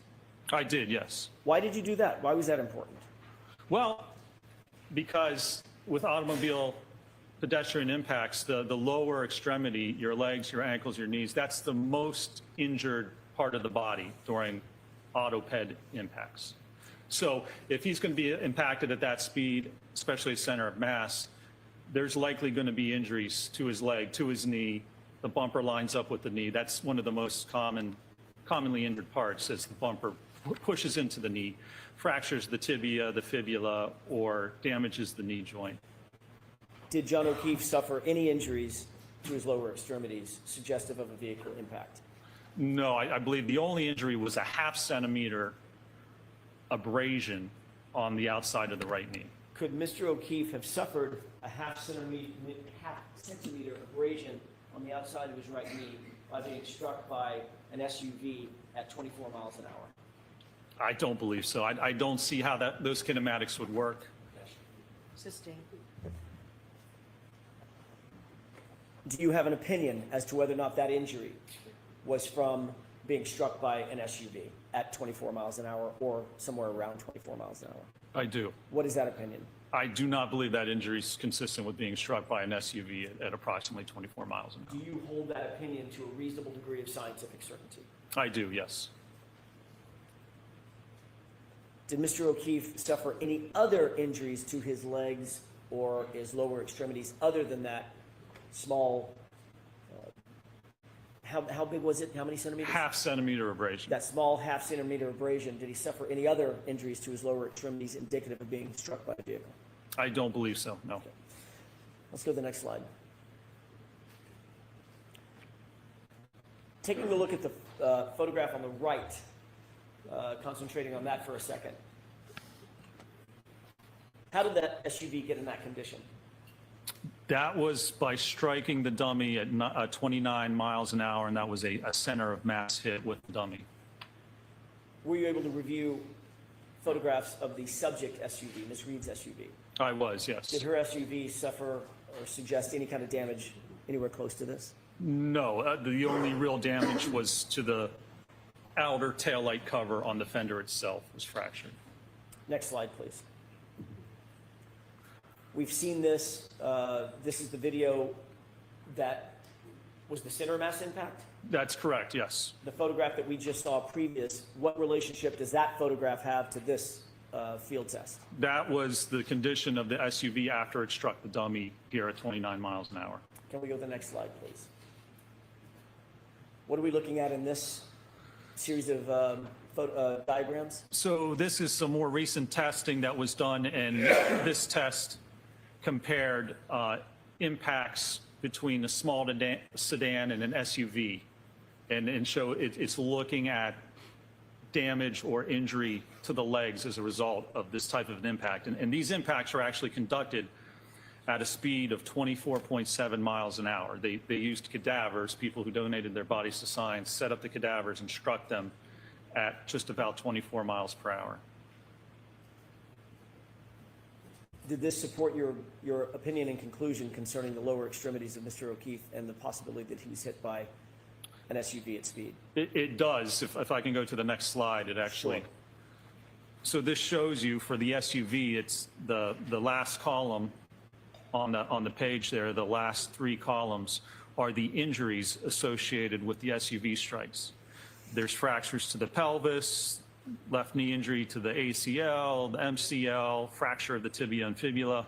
There's extensive damage to the legs of all 3 of the cadaver subjects that were struck at 24 miles an hour with an SUV. Did Mr. O'Keefe show any signs of any of these injuries? He did not, no. Next slide, please. Is this, what are these photographs and diagrams on the right? So this was taken from the PowerPoint from Aperture. And so it shows that the medical diagram shows the 1.5 centimeter abrasion. And if you look at the picture on the left of the surrogate, you can see, so the bumper would line up from the knee all the way up to the pelvis. So a vehicle at speed of 24 miles an hour, if it impacts that knee or that leg, it's not going to produce only a 0.5 centimeter abrasion. It's going to get the leg, and it's going to cause significant damage to the knee and to the leg itself. When you say from the knee to the pelvis, are you talking about the width of or the height of the bumper itself being from the knee to the pelvis? I am, yes. Would that be the contact area that you would expect if there was even a glancing blow to the knee and the hip? That's correct. You can see on that picture there where that bumper, the rear corner of that bumper, where the bottom reflector is, it extends from the knee all the way up to the pelvis. Can we go to the next slide, please? What are these diagrams? Again, these are just reports, peer-reviewed articles demonstrating that auto pedestrian impacts result in lower extremity injuries and fractures. Did you review all of these peer-reviewed articles that you've told the jurors about, the academic articles, in furtherance of coming to your opinions and conclusions? I did, yes. Did you see any reference in the Aperture report that you reviewed and the PowerPoint slides that you reviewed that the concomitant peer-reviewed articles were sought in the paint transfer test? No. Or cited? There was only one article that was cited in that report with respect to automobile pedestrian impacts. Did it have anything to do with the paint transfer test? It did not, no. Next slide, please. And let's keep moving until we get to the, yes, there we go. What is that slide? This is the opinions that were offered in the Aperture report. And if you look at the top, number 4, it says the totality of the evidence is consistent with the right rear corner of the Reed Lexus, again, impacting John O'Keefe and Mr. O'Keefe striking the rear posterior aspect of his head on the frozen ground. And when you look below that, it basically has the references or the support for that one conclusion. I'll see you both at sidebar in a minute.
Dr. Rinchler,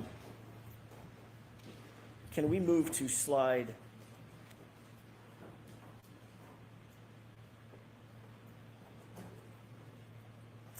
I have just a moment, Your Honor. 70, Mr. Jackson? That's what was, I was just looking at. 7, thank you. I wish my eyes were better.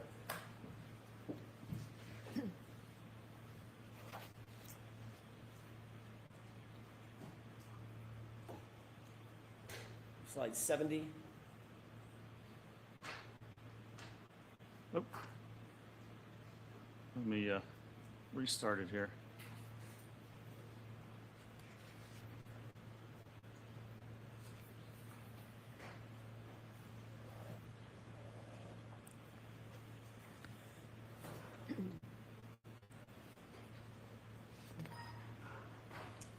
Thank you. Okay, what are we looking at in slide, this is slide 7, yes. What are we looking at in slide 70, Dr. Rinchler? So this was the one article that was referenced in the Aperture report with respect to automobile pedestrian impacts. And there was a chart from there that was referenced in the PowerPoint that indicates the head's the most commonly injured body region in pedestrian impacts. And what significance did that reference have in your analysis? Well, that's not accurate. This article was written in 1979. And the first modern SUV, the Jeep Cherokee, wasn't manufactured until 1984. So this is an article that's 46 years old that doesn't actually relate to this type of an impact. And that's the only peer-reviewed reference with respect to automobile pedestrian impacts that was cited in the entire Aperture report. Can we move to slide 71? Do you recognize what's depicted in this slide? I do, yes. What is depicted here? So this was hybrid. This is the 50th percentile hybrid 3, the same dummy that we utilize. And Dr. Welcher performed a test where Can I interrupt you? Sure. So this ATD, anthropomorphic test device, Yes. was not a 95th percentile test device? It was not, no. Is it 50%? It was a 50th percentile, yes. Is that the same exact, not the same exact, same exact sized ATD that ARCA utilized in all of its testing? It was, yes. Okay. And to get the forces on the head, Dr. Welcher scaled the acceleration results based on the weight, which is what I was talking about yesterday. You scale the results from the 50th percentile. That's exactly what Dr. Welcher did in this case. Is that an appropriate way to adjust for the size of an ATD? It absolutely is, yes. Okay. Go ahead. So this test, what he did, he took a 50th percentile dummy, stood it up, and then let it drop backwards and strike its head on a concrete surface. Next slide, please.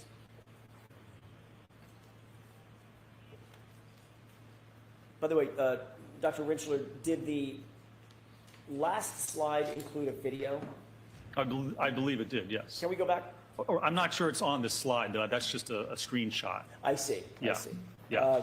Okay, so let's go back to that slide for just a second. I thought this might be the video of it. Oh. So in the lower portion of the center of the screen, you see Dr. Welcher holding the ATD. Is that correct? That's correct. Did you review a video of what happened next? This is not the video, but did you review the video? I did, yes. Describe for the jurors, since we don't have access to the video, what did you see happen from this point forward?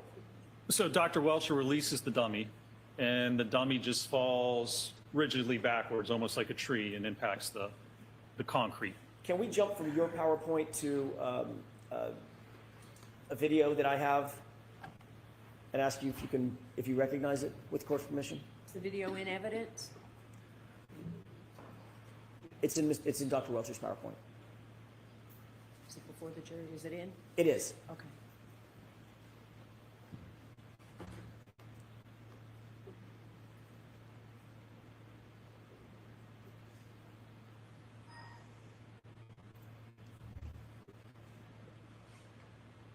Okay.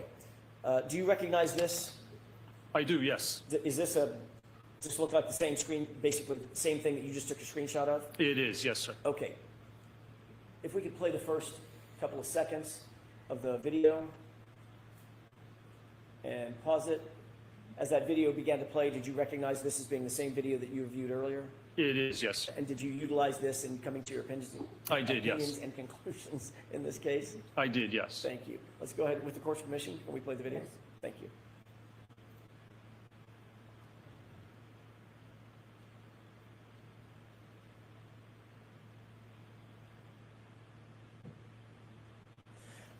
What did you see? Describe what you saw in this video.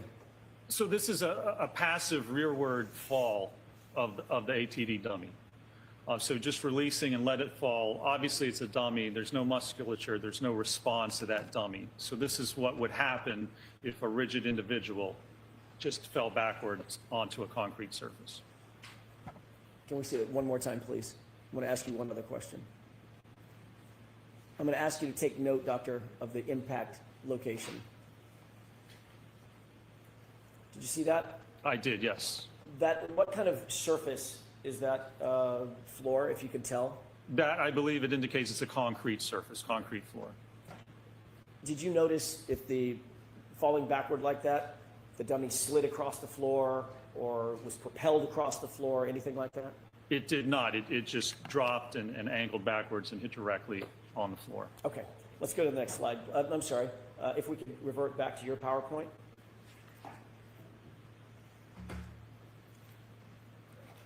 And if you could pull up slide, I think it's 72. Let me, every time we do that, I have to restart the PowerPoint. Okay. Why did you include this video one more time in your PowerPoint here?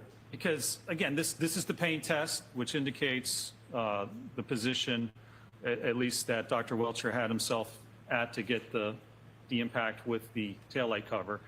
And notice, again, so it's not a center of mass hit. It hits his arm, then he slides by. So if that were to occur, he would rotate or move to the left. So if Mr. O'Keefe did that and somehow ends up falling backwards, rigid directly onto his head, he's going to have to rotate at least 270 degrees and then stop and then fall directly backwards onto his head.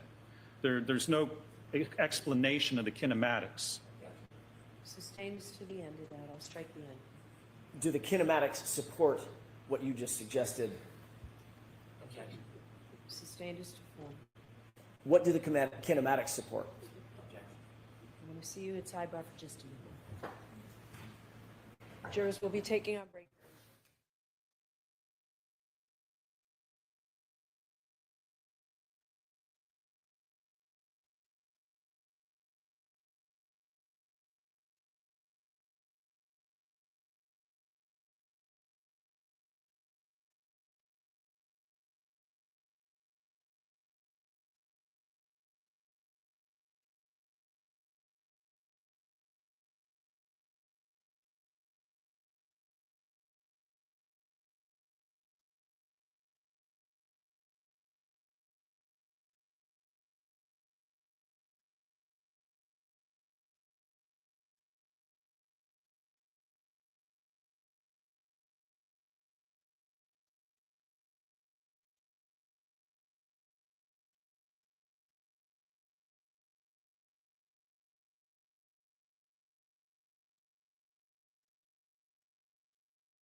May I continue?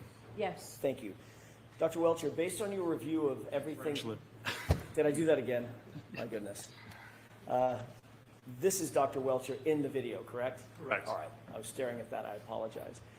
Dr. Rinchler, based on your review of the video in which Dr. Welcher is positioned, as well as the drop test that you saw, as well as the discussion of being of the body placement, where you discussed the body placement, do you have an opinion as to whether or not the testing that you reviewed from Aperture is consistent or inconsistent with John O'Keefe being struck by the vehicle, propelled perpendicular, backward, say 7 to 10 feet, and falling straight back onto a hard surface as depicted in the drop test? the testing's inconsistent with those types of kinematics or that type of scenario. On what do you base that opinion, sir? That's based on the testing that was performed, the evidence available in this case, and the kinematics of how somebody would move post-impact after being struck by an SUV. Do you hold that opinion to a reasonable degree of scientific certainty? I do, yes. Can we go to the next slide, please? May I have just a moment, Your Honor? Yes.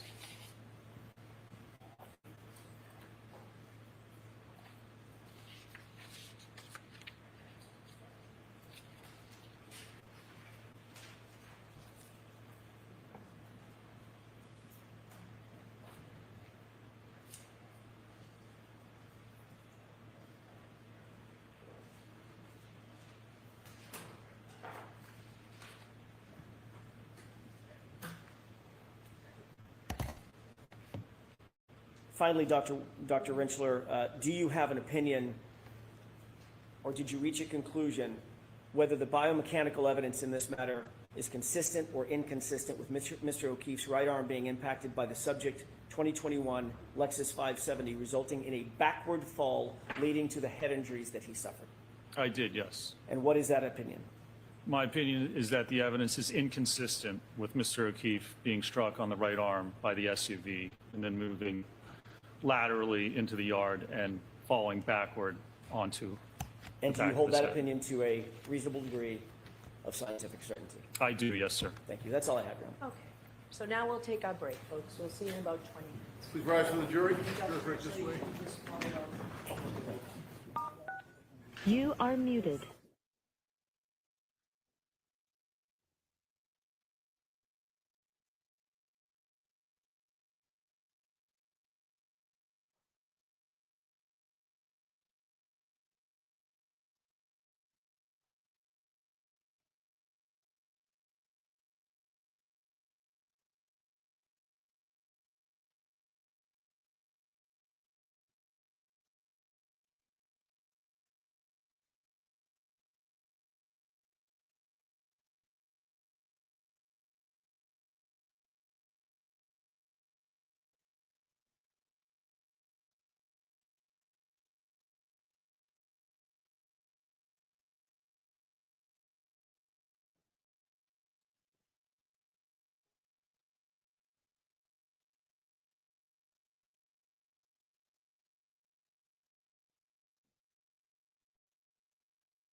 into session. Please be seated.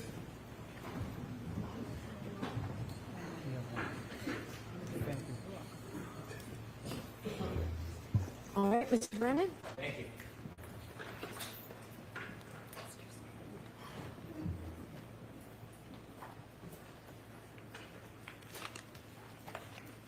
Dr. Rentschler, facts matter, don't they?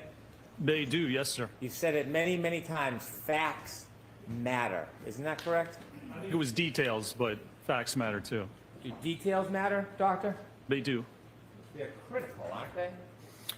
If you want to prove that something happened a certain way, they're critical, yes, sir. When you were talking to the jury and giving opinions about where Mr. O'Keefe might have fell or not fell, you were discussing where Mr. O'Keefe was lying on the side of the yard, weren't you? Where he came to rest? Came to rest. Well, approximately, we don't know the exact position, but yes. You said 10 to 20 feet, didn't you? I believe so, yes. You said that 3 times, 10 to 20 feet. Do you think Mr. O'Keefe was 20 feet from the roadway? Well, I think he's maybe 10 feet, but 20 feet is from, if you're hit by the car, you need some distance to travel. He couldn't travel just horizontally, or perpendicularly. So it would be at least 10 to 20 feet if you look at the total distance. You have no idea where the point of impact was in this collision, do you? Nobody does. I'm asking you, not nobody. Yeah, Excuse me. So go ahead and ask the You, question. Dr. Rentschler, before this jury, have no idea where the point of impact was of this collision, do you? That's correct. There's no evidence. Play Exhibit 2, please.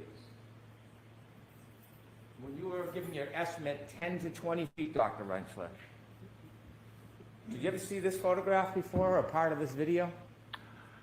I'm sure I have. Well, when you say you're sure you have, are you guessing or have you seen it or not seen it? I'm sure I've seen this before, yes. So you've seen this before? Yes. And when you looked at this video, did you look at the street and look at the area where Mr. O'Keefe was?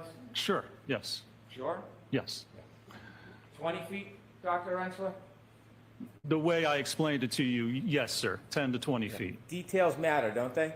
They certainly do, yes, sir. Take that down, please. Did you speak to anybody today, before you testify, about Dr. Welch's testimony in court? I did not today, no, sir. Before today, did you speak to anybody about Dr. Welch's testimony? I did not, no, sir. At any point, did anybody discuss certain issues with you today that they said would be particularly important? I don't believe so, no, sir. When you began your testimony yesterday, before you even finished your credentials, you began talking about your work with the NHL and how important it was to use a 50% hybrid 3 dummy. Do you remember that testimony? I did, yes, sir. And you hadn't even finished your credentials yet. Was it brought to your attention that there was an issue in the testing because you or Dr. Wolf or you and Dr. Wolf chose to use a 50% dummy? Not at all, no, sir. In your preparation for your testimony, was it discussed at all that at the beginning you should get ahead of the issue and talk about the 50% dummy? I didn't know it was an issue, no, sir. Well, you know that the 50% dummy represents somebody who's 5'9", correct? Approximately, yes, sir. Approximately 173 pounds. 171, 172, somewhere around there. And Mr. O'Keefe, how much did he weigh? 216, I believe. How tall was he? He was 73 inches, I believe. So that is not a representative height and weight for Mr. O'Keefe, is it? That height and weight, no, sir. And so if you were making projections or analysis based on limb weights, they would be inaccurate if you didn't make adjustments, correct? Well, they would certainly, the force on the limb would be less if you use a lighter limb. So if Mr. O'Keefe is heavier than the hybrid 3, and I use a hybrid 3, the forces I calculate would be an underestimate of the actual force acting on his body. If you didn't make an adjustment, but you relied on the numbers from the test 3, the hybrid 3 dummy, ultimately the conclusions would be off, wouldn't they? They would be an underestimate. Yes, the actual forces would be higher. And so did you make any conclusions, or did you know that when Dr. Wolf did his tests, using the hybrid 3 dummy, he didn't make any adjustments. What do you mean? What adjustments would he make? You get the acceleration. The acceleration's not going to change, and that's what we utilize. Then you can scale the weight of the body. But I'm not sure what he would have made adjustments for. When you looked at the ratio, force and mass, if you use a lighter weight, the mass changes, doesn't it? If you use a light, sure, yes. And that changes the force equation, doesn't it? That can, yes. And so when you were discussing your testimony about the 50% dummy, had that issue been raised with you? No, sir, it had not. You had testified before, hadn't you? In this case? Yes. Yes, sir. And you knew there was a sequestration order? Prior? Yes. Yeah, I didn't discuss the case with anyone, no, sir. Well, you didn't discuss it with anybody, you said? I did not, no. Before you testified last year, you were receiving information from your employer about issues and testimony in the case. The party that retained us told us things. I didn't break any sequestration. They were the ones in contact with the court. So it was my assumption that whatever they were telling me was allowed by the court. They were the client. I didn't discuss anything with them or tell them anything, but yes, they told us certain things. Before you testified under oath last year, you were getting updates from your employer about details of this case, weren't you? Objection, Your Honor. May we approach? Maybe we can approach briefly.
Before you testified last year, you were receiving information, not from the defense, from your employer, about other witnesses' testimony during the event, weren't you?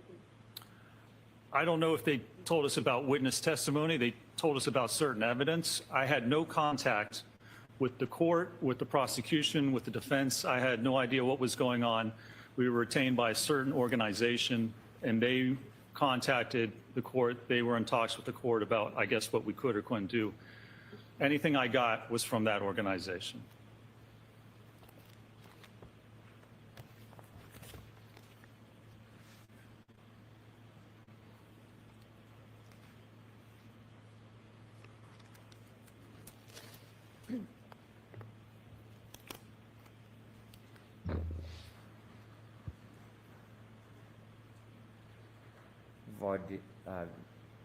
Voir dire 2, 118, line 15.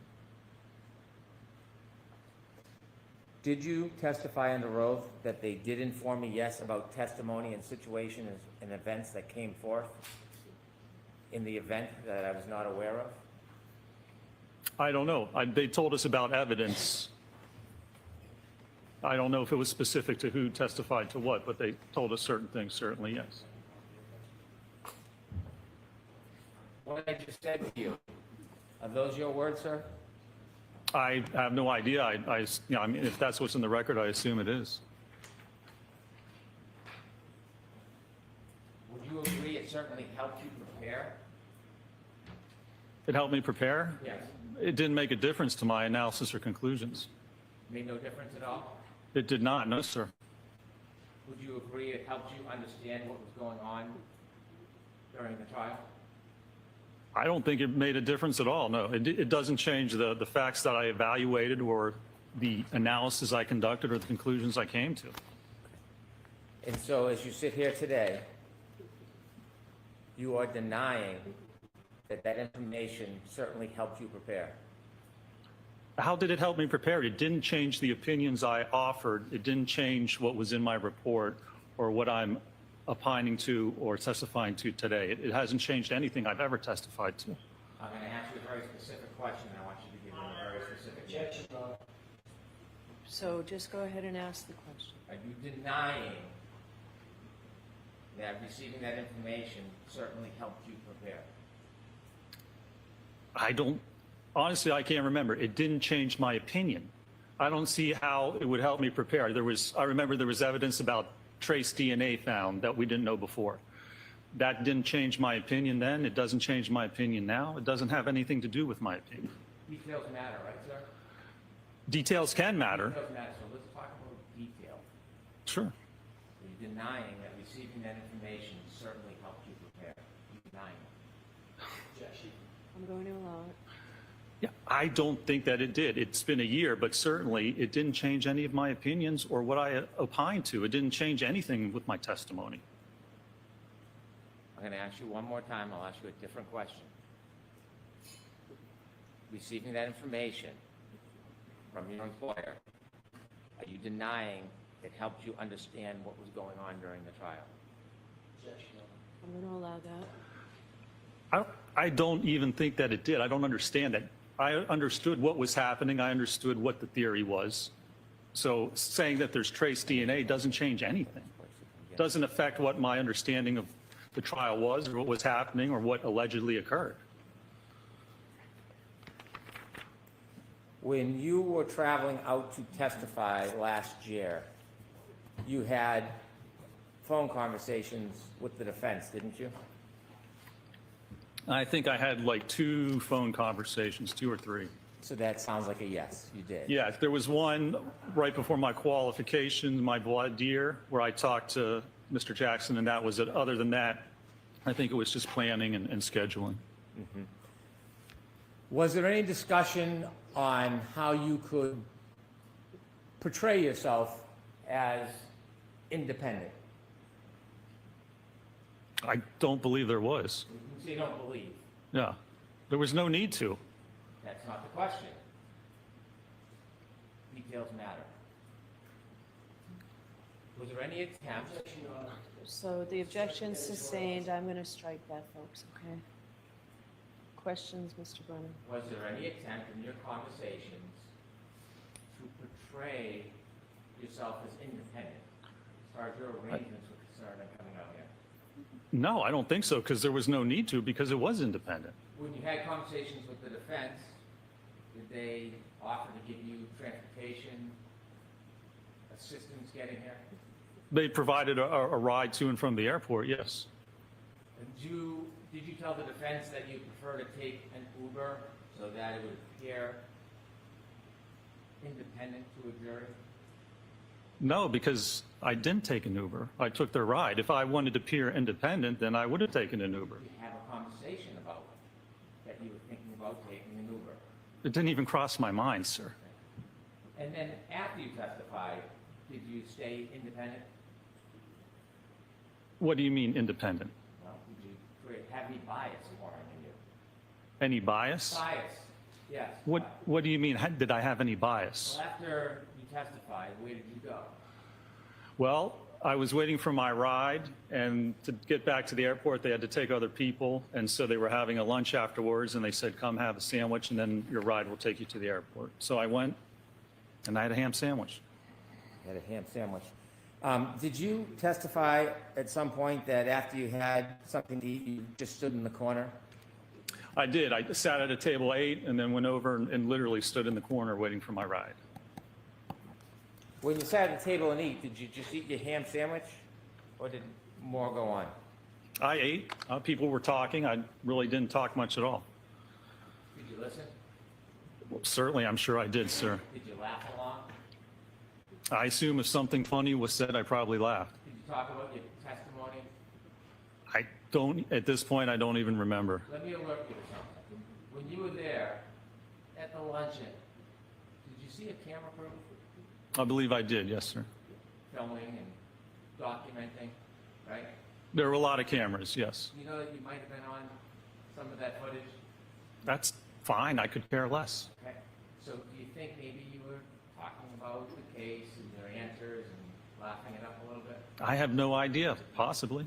You were involved in conversations with the defense attorneys, were you?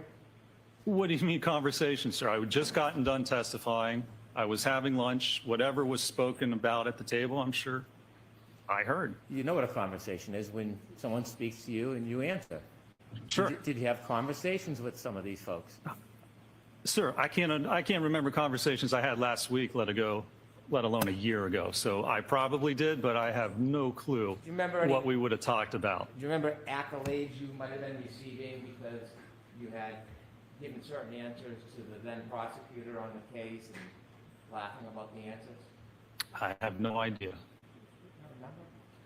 I can't remember last week what I had for lunch last Tuesday. How would I remember a conversation from over a year ago?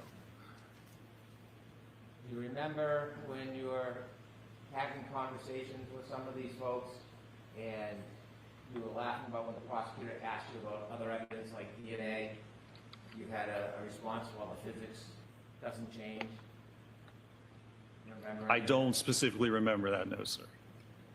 How long were you at the table eating your ham sandwich with the folks there enjoying the event? How long do you think that went on for? I honestly don't know. 10 minutes? How long does it take you to eat a ham sandwich? 10 minutes? And after you finished your ham sandwich and then you told us you stood in the corner, you got a ride back to the airport? I did, yes, sir. Yeah. After you got back to the airport, ultimately your company billed the defense for your time preparing and traveling and testifying? I believe they did. Well, you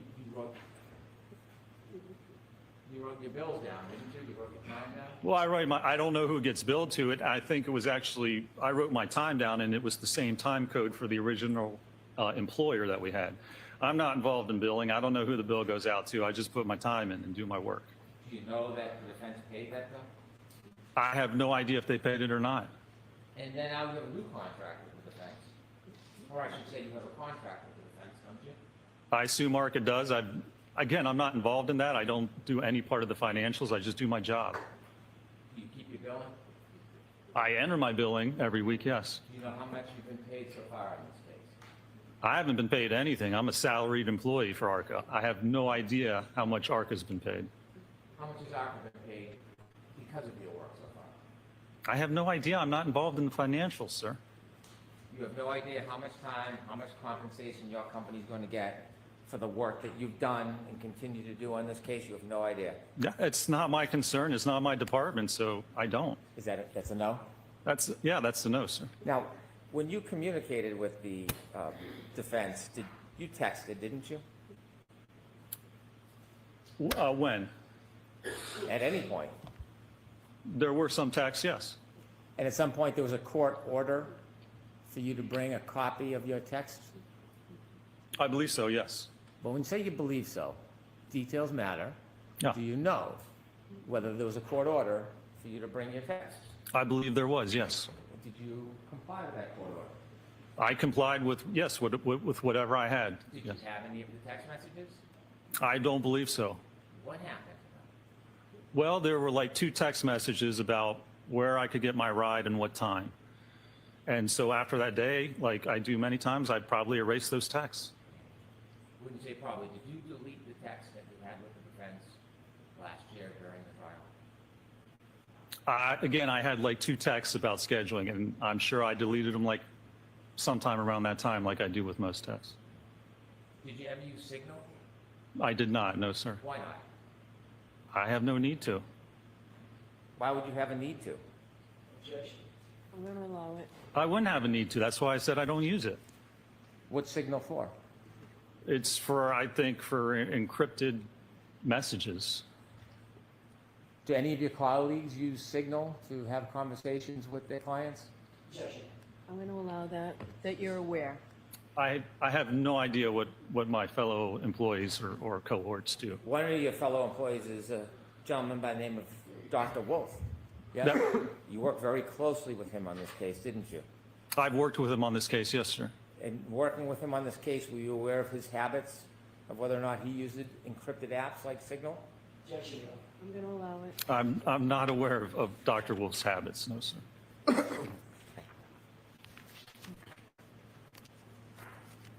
When you worked on this case, when you began, you worked with a gentleman by the name of Mr. Klein?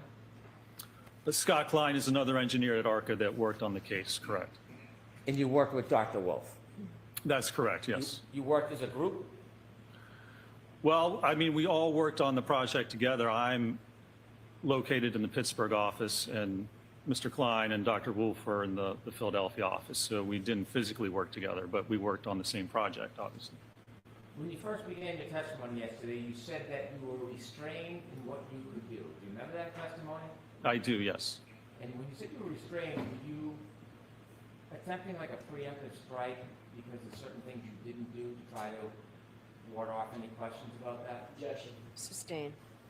Let me ask it this way. Were the rules different regarding your initial investigation for you as opposed to Dr. Wolf? I don't know that they were. I don't believe they were. Did Dr. Wolf have free reign to do whatever he wanted? Objection. Sustain. Were you given free reign to do whatever testing you wanted? I don't believe we were, no. You, though, were you? Was I? Yes, were you given free reign to do whatever testing you wanted? I mean, there was budgets, and we had to stay within certain values. So I wouldn't say I was given free reign because I couldn't do whatever I wanted. Did anybody tell you what tests you could or couldn't do? I don't think there was a list of specific tests or not, but you would discuss what would be done or what we could do and what the cost of those tests would be. Were you free to suggest any tests that you wanted to? I'm assuming I could suggest whatever I wanted to, sure. Were any of your suggestions denied? I can't remember. I don't know that they were. I mean, we had what we were constrained is what the client wanted to know. And so we tailored our tests to do that and tried to keep the budget and the cost of what we did in our analysis down for that very purpose. Could you have suggested crash tests? Probably could have suggested whatever I want. Did you suggest crash tests?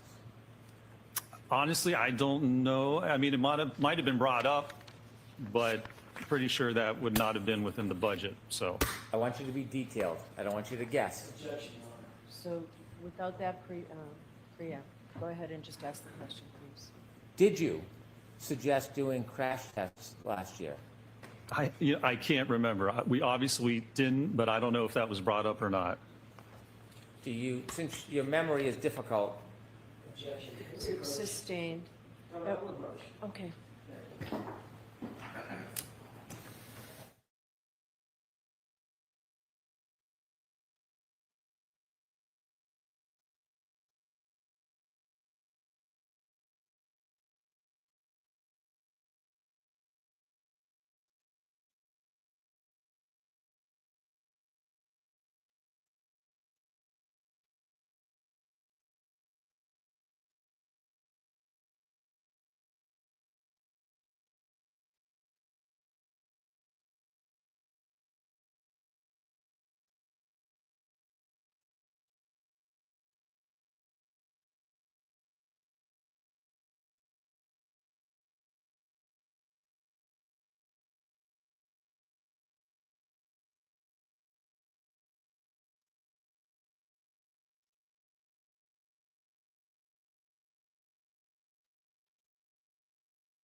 to remember things, you write them down. That's one of the ways you can do it, sure. Do you do it? Do you write down things so you don't forget? Depends what it is. Okay.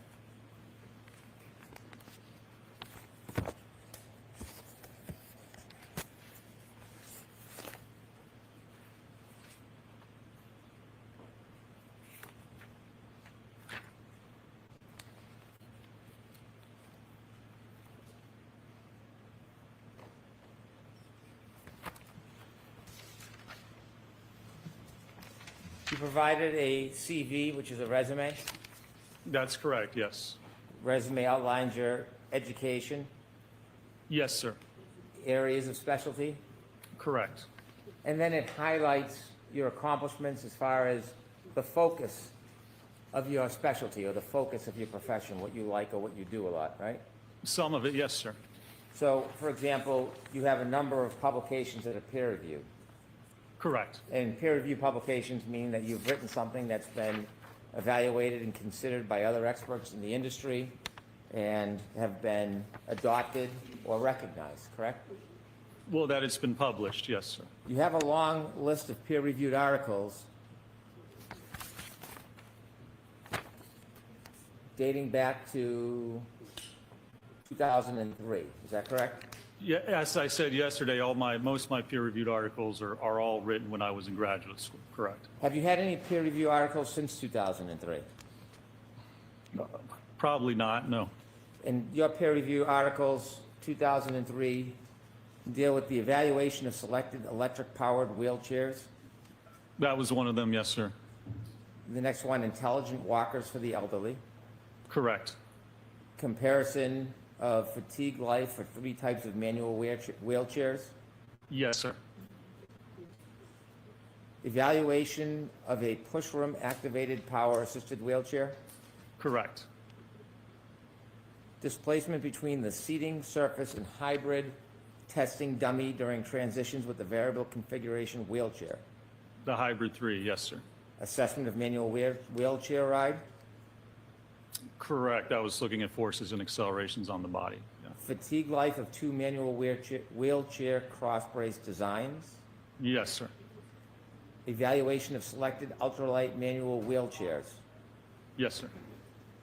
Augmentation of 100 key ISO wheelchair test dummy to accommodate higher mass.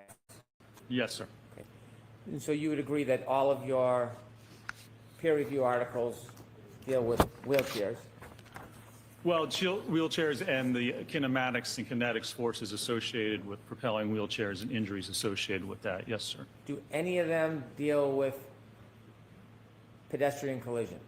No, they don't. You've written a book chapter, Yes, sir. Smart Technology for Aging, Yes, sir. and again, nothing on pedestrian accidents. That's correct. Expanded abstracts, you've written a few. I have, yes, sir. Suffice to say, dealing with wheelchairs. And assistive technology, that's correct, yes, sir. Any have to do with pedestrian collisions? I don't believe so, no. Looking at your CV, you can note any area of specialty you'd like, correct? You can put down whatever you like, I suppose, sure. Sure. Have you listed any specialty as pedestrian collisions?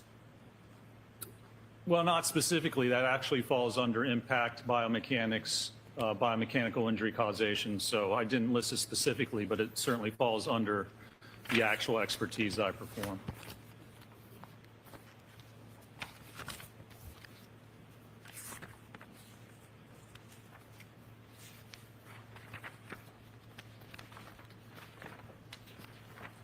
Now, Doctor,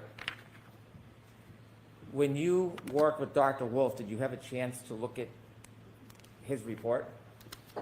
I did, yes. If you saw anything in the report that was off or mistaken, would you have an opportunity to discuss that with him? I'm sure I would, yes, sir. Did you find anything about his report that was wrong as far as data? I don't recall. If I did, I probably would have talked to him, but I don't recall. You and Dr. Wolf were collaborating together, weren't you? Yes, sir. And when you collaborate, you relied on each other's data at the time, didn't you? To some extent, yes. Some things Dr. Wolf did, you relied on ultimately for your interpretation and your conclusions. I did, yes. Did you write a report and talked about the acceleration of the ATD, the test dummies, regarding hands and arms? I did, yes. When you wrote your report talking about this very specific data, do you remember what you determined was the acceleration for the ADT right hand at 29 miles per hour? How many G's that was? Let's see. Accelerations for the right hand. Page 6. Yeah, it looks like 863 Gs. And when you were comparing data with Dr. Wolf, if something was different or off, would you correct it? Oh, I'd talk to him about it, sure. Okay. Did you ever talk to him about his collection of data regarding peak acceleration that the arm and hand experienced at a 29 mile per hour collision? Well, when I think that 863 is from 1,000, the CFC 1,000 hertz low pass filter. And in his report, he used a lower number from a 180 hertz. So they're both accurate numbers. It's just how you actually filter the data. So you know what I'm talking about, right? I do, yeah. Yeah. And I ended up using a lower number than when I did my calculations. Could we have Exhibit 1, please?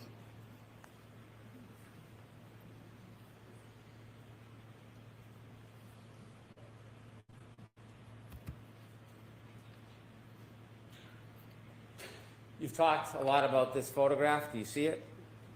I do, sir, yes. And you described, well, you didn't describe, you read that these were superficial abrasions, correct? That's the diagnosis, yes, sir.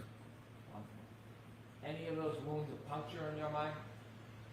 I don't make medical diagnoses, so I'm not going to comment on that, sir. Well, you talked about x-rays and injury. I know you don't make medical diagnosis, but you were very careful to be detailed about what this was. Not a laceration, right?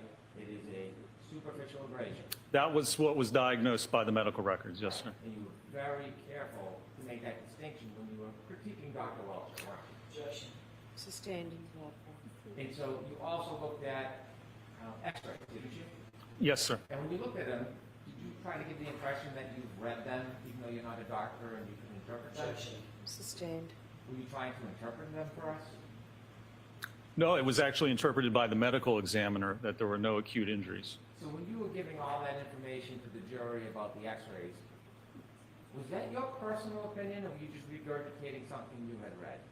That was the medical examiner's opinion, but certainly you can look at the x-rays and see that there are no actual fracture lines or space displacement between the joints. But it's the medical examiner and his diagnoses that I rely upon. So when you were going through an explanation of all these different photographs and x-rays, you weren't trying to portray that you were giving your own personal opinion about it? I don't give diagnoses, but if there's no fractures on an x-ray as diagnosed by an MD or physician, you can look at the x-ray and then you can see why there are no fractures. You can look at the x-ray and see where the fractures are if there's a diagnosis.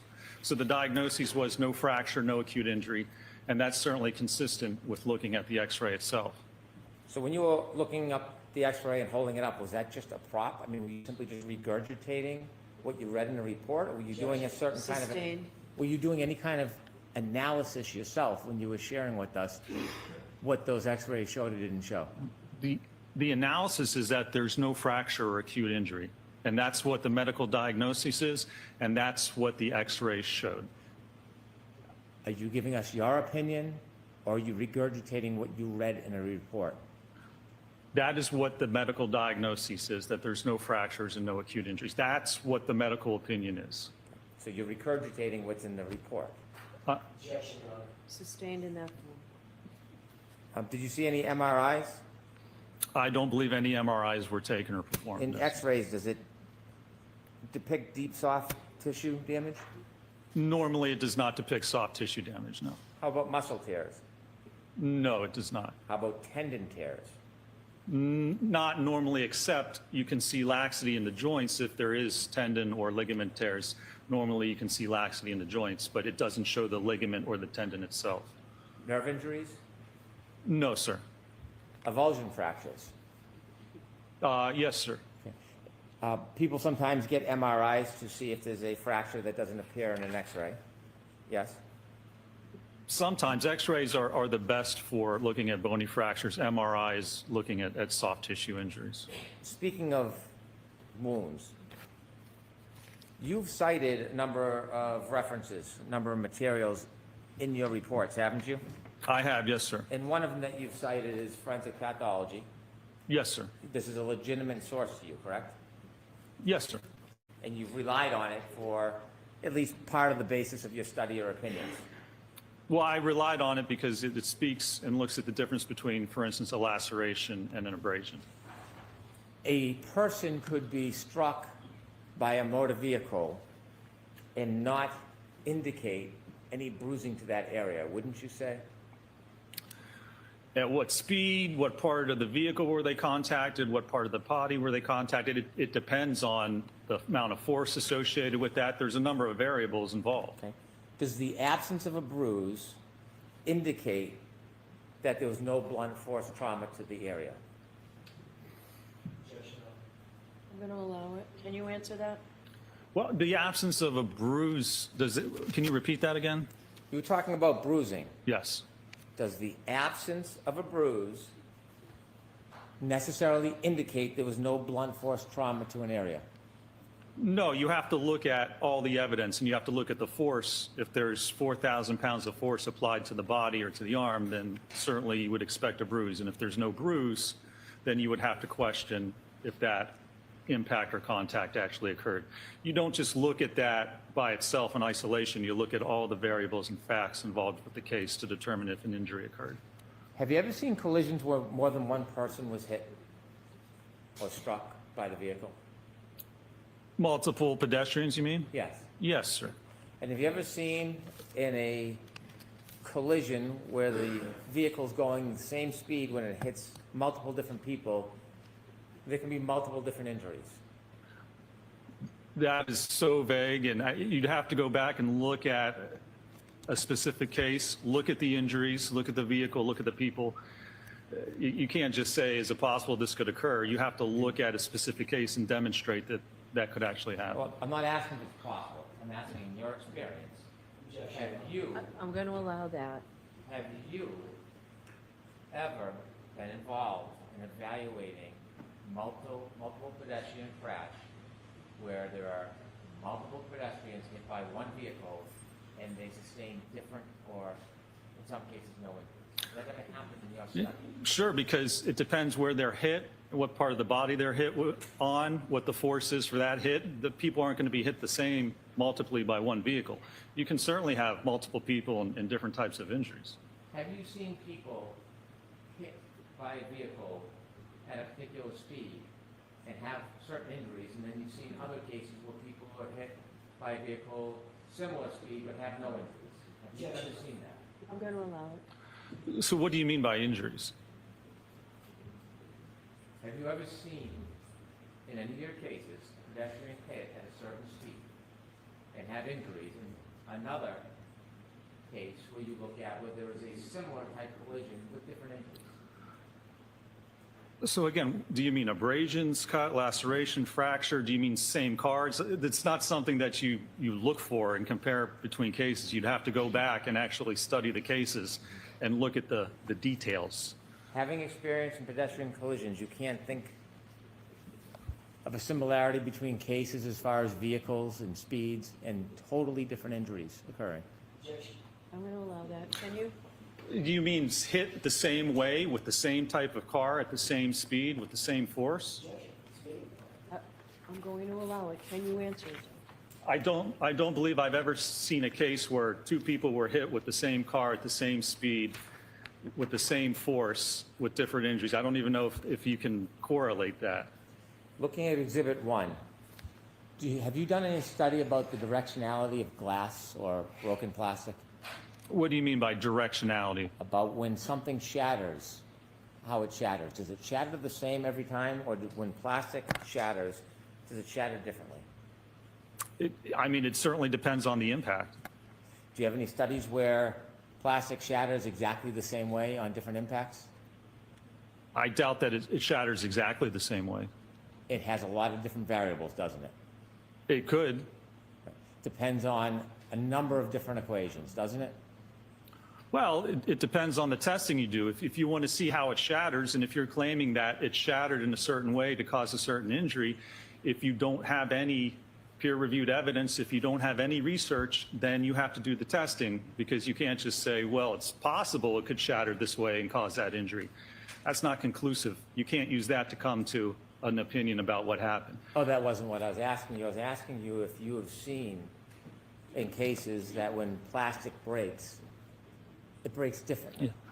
Well, sure. The testing we've done here, the taillights covers fractured differently, and we didn't get any contact. So I have personal experience just with this case alone. We'll get to the contact. When you looked at all the tests you did, the plastic broke differently in each and every case, every experiment, didn't it?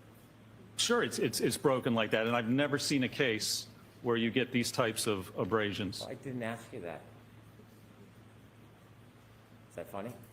No, it's not funny. Okay. So I'm going to strike the comment. Next question. Next question, Mr. Brennan. No more comments. When you did your experiments, the sizes of plastic that broke were different in each experiment, weren't they? They were, yes. The number of breaks in each experiment were different, weren't they? They were, yes. The angles of the break changed from piece to piece, experiment to experiment, didn't they? I'm sure they did.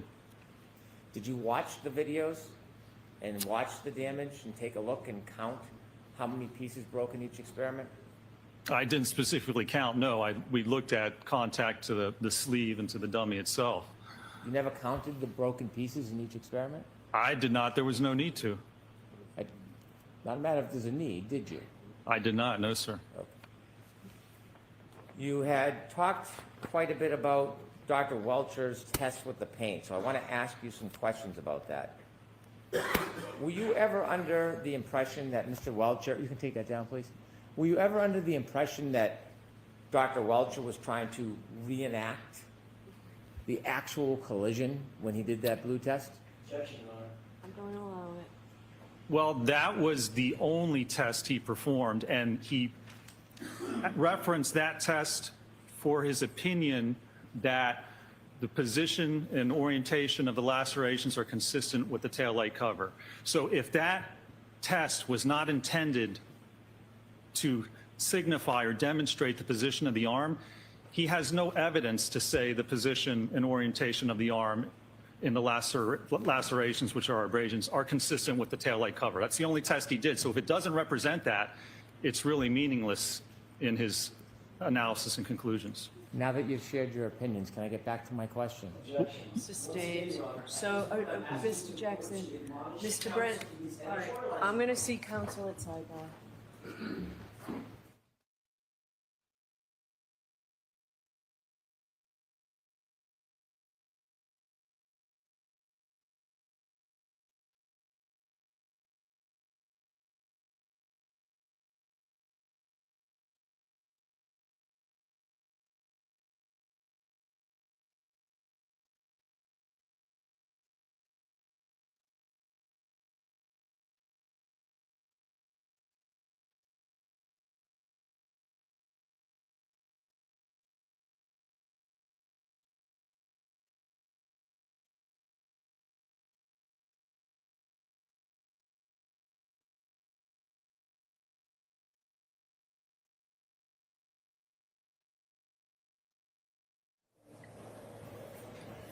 You guys for the jury?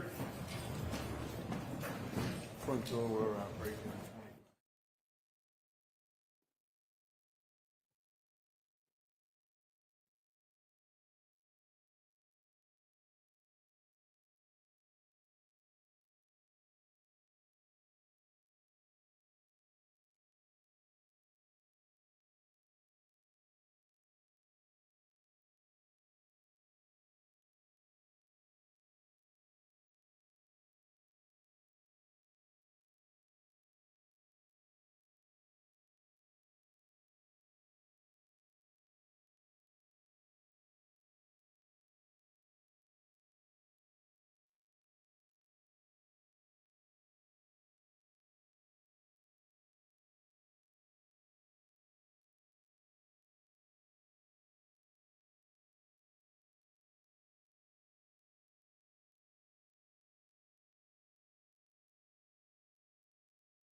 So it will be the luncheon recess, and we'll take an hour.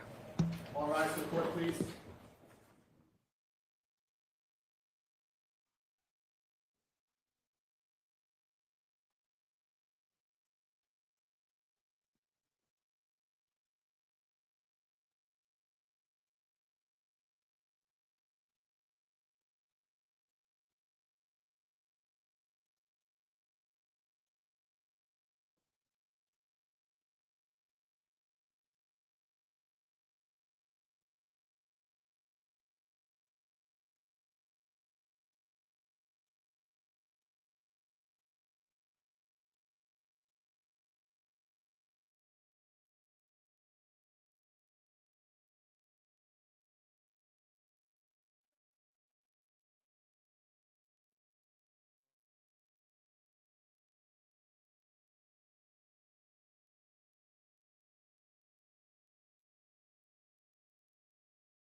You are unmuted.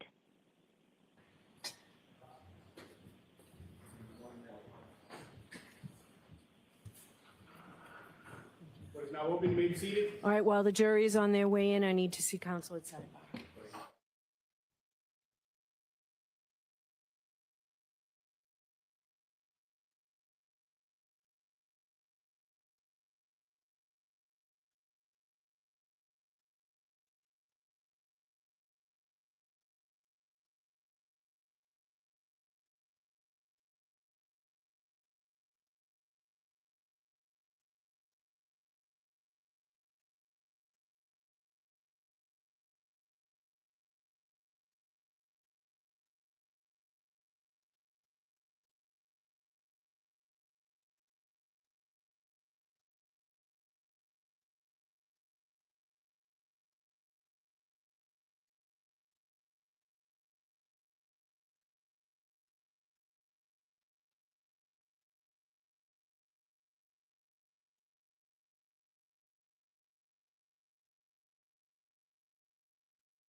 Please rise for the truth.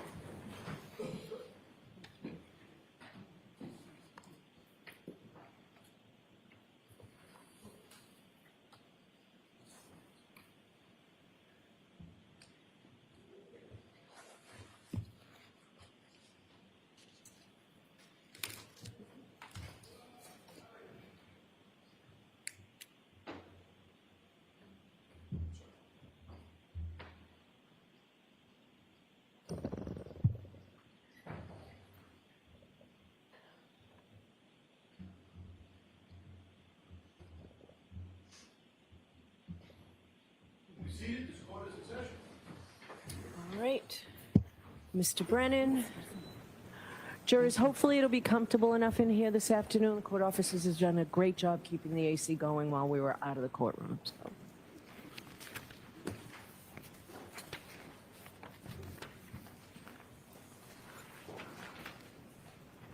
Dr. Rentschler, you wrote a report back in February 2024, That's correct, yes, sir.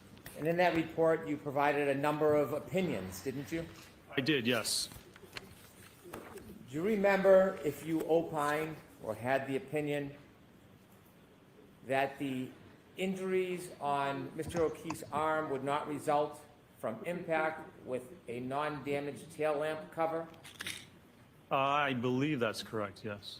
And the amount of force required to fracture the tail lamp cover would result in extensive soft tissue and likely bony injury to Mr. O'Keefe's right arm. Correct. And so your opinion back in 2004 was that if a person's arm were to cause the damage to that taillight on that Lexus, you would expect to see extensive soft tissue and likely bony injury. Yes, soft tissue referring to ligaments and tendons of the elbow and shoulder, correct, and the wrist. And so you're saying not superficial abrasions, but in the arm? Yes, when you look at, and you can see from the testing we did for this case, for this round, that the arm extends and you have contact with the arm, you would expect at those speeds damage to the tendons and the ligaments, the elbow, the shoulder, likely the wrist. And the x-rays that we looked at, or that we saw, and you offered the words of the medical expert, there is no MRI studying any ligament damage, is there? There are no MRIs that I'm aware of, no, sir. And x-rays wouldn't fairly depict some of those internal injuries that you're referring to, would they? As I described before, it can show laxity of the joint, but it normally doesn't show the actual soft tissue damage itself, no, sir. And a crash test dummy is different than a person, isn't it? Certainly it is, yes, No sir. muscle, That's correct. no ligaments. That's correct. The crash test dummy does not react or respond like a human being. Well, it does to a certain extent, yes. There are differences. Certainly there are, yes. And so when you're looking at a crash test dummy, you can agree that there are significant differences between what you might see on the dummy's arm and what would maybe happen to a human being's arm on the inside? There can be. That's why you have to look at the acceleration and the force, and that's primarily what the ATD is utilized for. But focusing on the actual observation of the arm, you would agree, doctor, that looking at a crash test dummy arm is not comparable to actually looking into a human being's arm with an MRI and seeing if there's any damage on the inside? No, of course, that they're not the same. No, sir. You were speaking about references earlier. You did have a chance to see Dr. Welcher's report, didn't you? I did, yes. And in his report, there were a number of references, weren't there? There were different references, but I think maybe 26 within his report. In addition to his references, you were sent a number of gigabytes of information, weren't you? I was, yes. And in those gigabytes, there was different references to different materials, wasn't there? Well, first of all, there were only 26 references in his report that he cited to for his opinions. There was material contained within the batch of documents that they sent over. There was a bibliography or CV of different papers that he had submitted, I think 20 pages of papers that weren't referenced in the original report. And the most recent paper in that AutoPed packet was from 2004. Most of them were from the 60s and 70s, but there was an additional packet of information. When you read his report and saw his references, did you look up the references? I did, yes, sir. Okay. And when you were saying earlier that there was only one reference, you were referring to the paint test, correct? Well, I was referring to, there's only one reference specifically with respect to automobile pedestrian impacts. When you looked at his references, sir, did you have an opportunity to read any of the articles?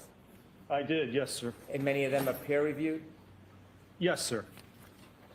In addition, when you looked at the 20 pages of materials he sent over that were not in his report, how many references did you read out of those 20 pages of references that he offered? Well, I didn't read any because they weren't referred to in his report for his actual opinions in this case. Do you know whether or not he considered those references or whether he read those references? I'm going to allow that. He didn't cite to any of those references in either the PowerPoint presentation or in his report. That's the knowledge I have of whether he reviewed those. So you don't know what he considered or thought, do you? I know what he cited to and he referenced to in his report in PowerPoint. That's the extent. The Yes. question is, you don't know what he was referring or reading or relying on other than what was in his report cited, correct? Well, right. If he referred to the other articles, yes, certainly other articles in the 60s, 70s, and 80s he may have, but they don't really pertain to what happened in this case. How many references were in your May 7th report? Well, I think there were, let's see.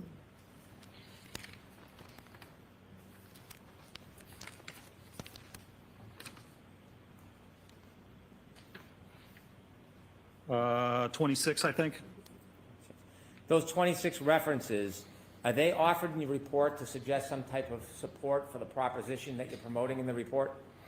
Well, they support the opinions or the methodology or both with respect to what I've offered in this The matter. reason why you put a cite in is suggesting that it supports whatever proposition you're footnoting on that. To some extent, or the methodology or some information pertinent to that opinion, yes, sir. Regarding crash test dummies and prediction in soft tissue injury, you provided 3 sites, didn't you? And soft tissue injuries? Yes. Can you show me where it says that, sir? Footnote 11 of your report, Mr. O'Keefe's right arm kinematics during impact with the Lexus are inconsistent with producing the documented cuts damage to his right sleeve as well as the abrasions to his right arm. Did you write that? Yes, and which one was that again? I just want to make sure. What was the number? You cited footnotes 24, 25, and 26. Yes. And when you cited 24, 25, 26, did any of those 3 sites, in fact, those are the only sites that you cited for that proposition, correct? Yes, sir. So your entire basis of sites is limited to those 3 articles or 3 papers, yes?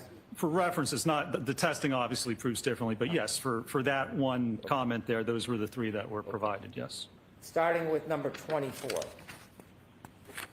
When you looked at 24, did it ever suggest, in this paper, did it ever suggest that it was appropriate to use a crash test dummy in the material of a crash test dummy to make an analysis or determine whether or not there would be documented damage to someone's skin? No, it didn't, and that's not what I did in this matter. In this article you cite supporting the claim that you made, there is nothing in here that would suggest that a crash test dummy is appropriate to use in making that determination, is there? There is not, no, sir. In fact, in this article, it gives you details on what actually should be used to make that analysis, doesn't it? No, sir. It tells you certain ways to look at sharpness and how lacerations are caused. This is titled Skin Tissue Cuttability and its Relation to Lacerations Severity Indices. You know that, you cited that. That's correct, and it looks at specifically, I think, laminated glass and its ability to cut the skin. Number 24 in your site, correct? Yes. And it tells you 3 types of skin were examined and used for this type of study. Post-mortem human skin from 2 different body sites, Cameos leather, and Napa goat skin. Is that correct? Right, to look specifically at laminated glass and it's the cuttability of that type of glass. And the reason why the study is giving those suggestions is because a crash test dummy's arm and fabric, the way it's made, is different than how real skin would respond. Yes? Well, it is different, sure. Yeah. And I didn't do that type of comparison. You did not do any comparisons with any of the suggestions in the site that you cited in support for your proposition, did you? Oh, I did not evaluate that, no. Not in that manner. No, sir. And then you cited number 24 or 25. You cited a book, Forensic Pathology, correct? Correct. And in this forensic pathology book, in the entire book, it never suggests that crash test dummies are appropriate to use when making this type of analysis, does it? Correct, and that's why I would not do that type of analysis with respect to lacerations. That's not what my analysis involves, sir. My question was, nowhere in that book does it say that crash test dummies are appropriate for analyzing skin lacerations on a collision, does it? Sure, I mean, for that sake, it doesn't say it's inappropriate either. And then you also cited an article, your third article, Understanding the Acute Skin Injury Mechanisms Caused by Player Surface Contact During Soccer. Did you cite that? I did, yes. And again, there's nothing in there that talks about the appropriate use of a crash test dummy when you are trying to support the proposition that someone's arm is consistent or inconsistent with producing cuts and damage in a collision. That's correct. Are you aware of literature relative specifically to the use of the hybrid 3 crash test dummy, which was used in this case? There's a lot of literature with respect to the hybrid dummy, yes.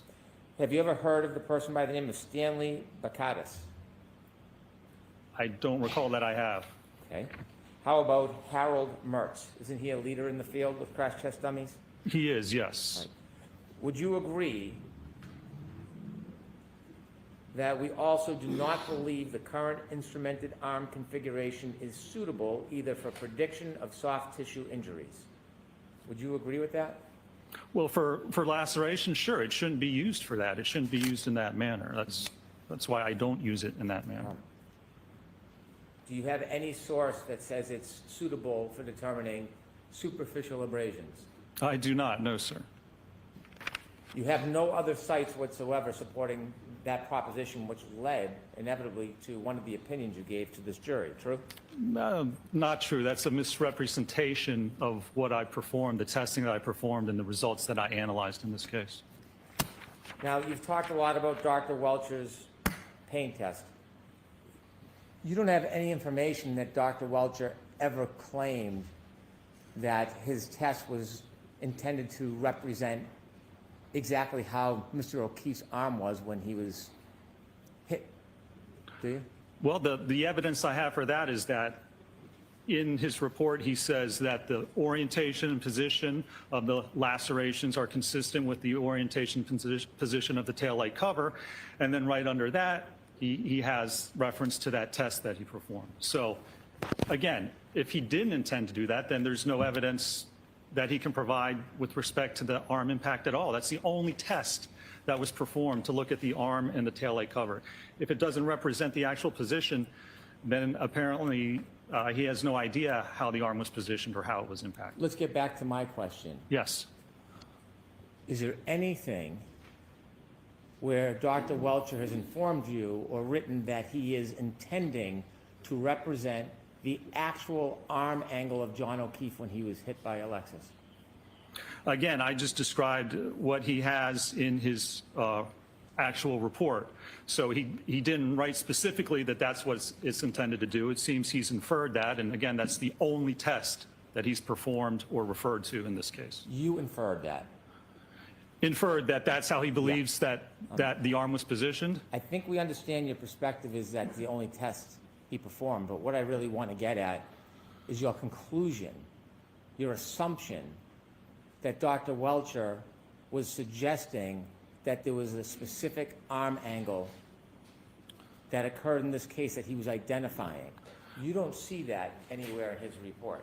Well, it would be pretty odd if the one test he ran didn't actually represent what he thought happened. I don't understand what the value of that would actually be. Did Dr. Welch ever represent that he was trying to describe the actual body position of John O'Keefe when he was hit? Actually, he doesn't state that. He states very little in his report or in his PowerPoint. He demonstrates through the video of his arm like that and contacting it, and then he holds his arm up to a picture of Mr. O'Keefe's right arm to compare and apparently demonstrate that it's in the same area. But again, he doesn't actually state that opinion. He doesn't state any opinions that the contact actually occurred, except in one point, and has no evidence or foundation for that. Would the answer to my question be no? You would have to ask Dr. Welcher, I suppose, but if it's not, again, then I'm not sure what that test actually accomplished or represented. You've made assumptions and then have given opinions to this jury based on your assumptions, haven't you? I've evaluated the evidence in the one test he ran. If that's incorrect, well, then I would have to correct my opinion and my assumption and say that not only is the test not actually show what occurred, but he hasn't performed anything to actually link the arm contact to the taillight cover. If it doesn't represent that, you're right, I'd change my opinion that there's no evidence, no analysis, no conclusion whatsoever. I'm going to try to make my question a little clearer. Is there anything in the report where Dr. Welcher has stated that the arm angle in the demonstration was in any way attempt to replicate exactly how John O'Keefe's arm was when he was struck by Alexis? I don't believe anything's written in the report with respect to that, no. Is there anything in the report, Dr. Welcher, anything, that states Dr. Welcher was stating or claiming that he knew the body position of John O'Keefe when he was struck? Objection. I'm going to allow that. So no, I guess there is no opinion or conclusion that he knows how Mr. O'Keefe was actually positioned at the time of this alleged incident. You're correct. Do you know whether Dr. Welcher has been clear that he does not know? Let me say this a different way. You would agree, Dr. Welcher has never stated in his report that he can identify the speed at which Mr. O'Keefe was struck in a collision. He does not state what he thinks the speed is. That's correct. He never states how far, if at all, Mr. O'Keefe was thrown after being in a collision. That's right. He does not. When you don't know the speed, you don't know the body position, and you don't know the angle of the body at the time of collision, you cannot replicate a collision with crash test dummies to a reasonable degree of scientific certainty. Well, you're right. You can't prove that that actually occurred. That's the basis. Yeah. So, if you don't have the information, you can't replicate what happened. You can't determine You can't state to any conclusion of accuracy what actually occurred if you don't have the evidence. So if you were to do a crash reenactment, but couldn't state to a reasonable degree of scientific certainty this replicated the actual collision, that wouldn't be scientifically reliable to a reasonable degree of scientific certainty, would it? Well, if you perform a test and you state this is what I tested and this is the angle, then you can certainly say these are my conclusions. But if you don't know the throw distance, if you don't know the position, then you're correct. You can't actually come to a conclusion that it didn't occur. If you don't know how something occurred, how can you conclude that it actually occurred? It scientifically makes no sense.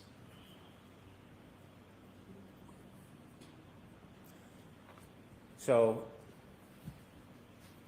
if an expert does a crash test and they can't determine to a reasonable degree of scientific certainty that it replicates the actual collision, you would agree that would not be a reliable test to present to a jury, don't you? I'm going to, very briefly.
In reading the reports and evaluating the PowerPoint, would you agree there is no statement by Dr. Welcher ever in anything that you reviewed that he is claiming or stating that his paint test was supposed to be a reenactment, identifying the details of how Mr. O'Keefe was standing, moving, or holding his arm at the time of a collision? He did not state that. That's correct. So when you've made your criticisms, that you've done testing regarding Dr. Welcher, you don't have any evidence, any statement by him that he was trying to reenact the actual collision? When I did that, there's one test with the arm like this. That's the only evidence that was presented in his opinion or in his case. I evaluated that. I have not seen any other explanation of what happened or how it occurred. Specifically, Dr. Welcher said in his report on page 9, he said, I have conducted an accident reconstruction and biomechanical engineering analysis of this matter. If he did not recreate how he was positioned, if he did not determine the speed of impact, if he did not determine how Mr. O'Keefe's body moved, if he did not determine where he ended up, then he did not conduct either an accident reconstruction analysis or a biomechanical causation analysis. He did nothing of the sort. Other than your opinion, let's get back to my question if I could. I believe I answered at the beginning of that, sir. I'm going to ask you again. My detailed question is, there is nothing in Dr. Welcher's report or any of his presentation that states he is trying to represent the exact posture, movement, and stance of Mr. O'Keefe when there was a collision. It's not anywhere in there where he stated that, is it? It's not stated. I'd be curious to find out what that, if that wasn't the intent of the test, I'd be curious to see what the actual intent was. Is the answer no, it's not in there? I think I just said that at the beginning of my answer, sir. I'm going to ask you again, is the answer no? The answer is no. When you do crash tests, you have a controlled environment in some respects, don't you? You do, yes, sir. You get to control some or sometimes many of the variables, don't you? You can, yes. Real life sometimes is described in your world as chaos, right? I suppose it could be under certain circumstances. Testing is limited to the variables that you produce, but real life sometimes has variables you can't predict. Isn't that fair to say? It's possible, yes. Is it more than possible, doctor?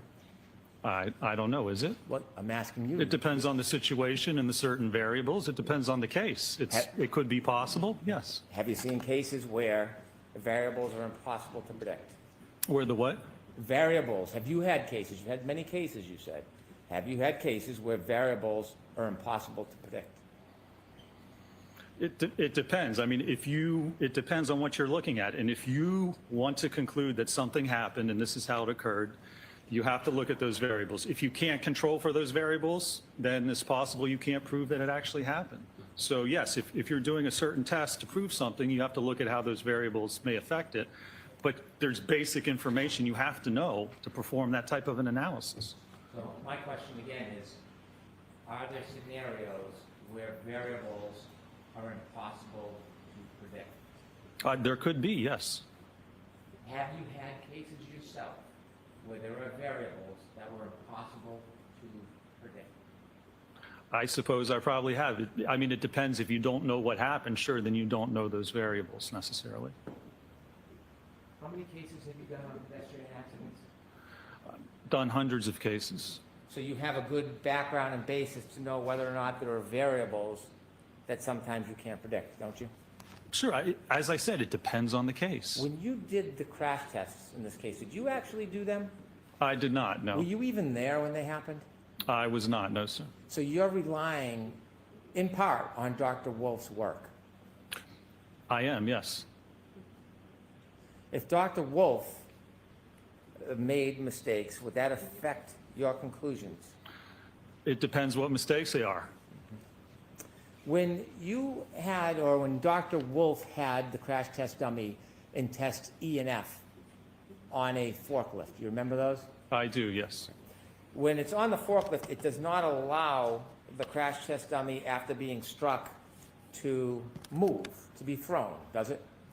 Actually, if it's a force acting on it, it will move. It will like a pendulum. So if there's a force acting on it, you'll see which direction it moves. If there's a forward force, it will move. It'll swing forward or sideways or backwards. It can move. Well, my question isn't direction. It's can it show the throw? Can it throw or move the crash test dummy in its natural course after the collision to a resting spot? No. In those tests, though, there wouldn't be any throw.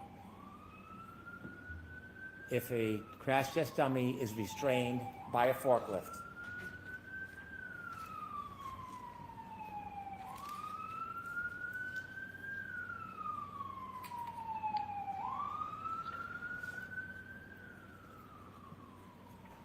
If a crash test dummy is restrained by a forklift, it does not allow the crash test dummy to be thrown, does it?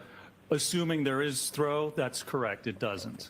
It doesn't allow an observation of the crash test dummy to turn or fall, does it? No, it does not. Well, no, actually it turns, sure. I mean, it can spin. How about fall? No, and a crash test dummy would just fall down anyway. Have you seen crash test dummies where it is held in place electromagnetically, and when the collision happens, then the dummy can move? Have you seen that? I have, yes. Have you seen, excuse me, have you seen crash test with crash test dummy where there is a light? I'm sorry.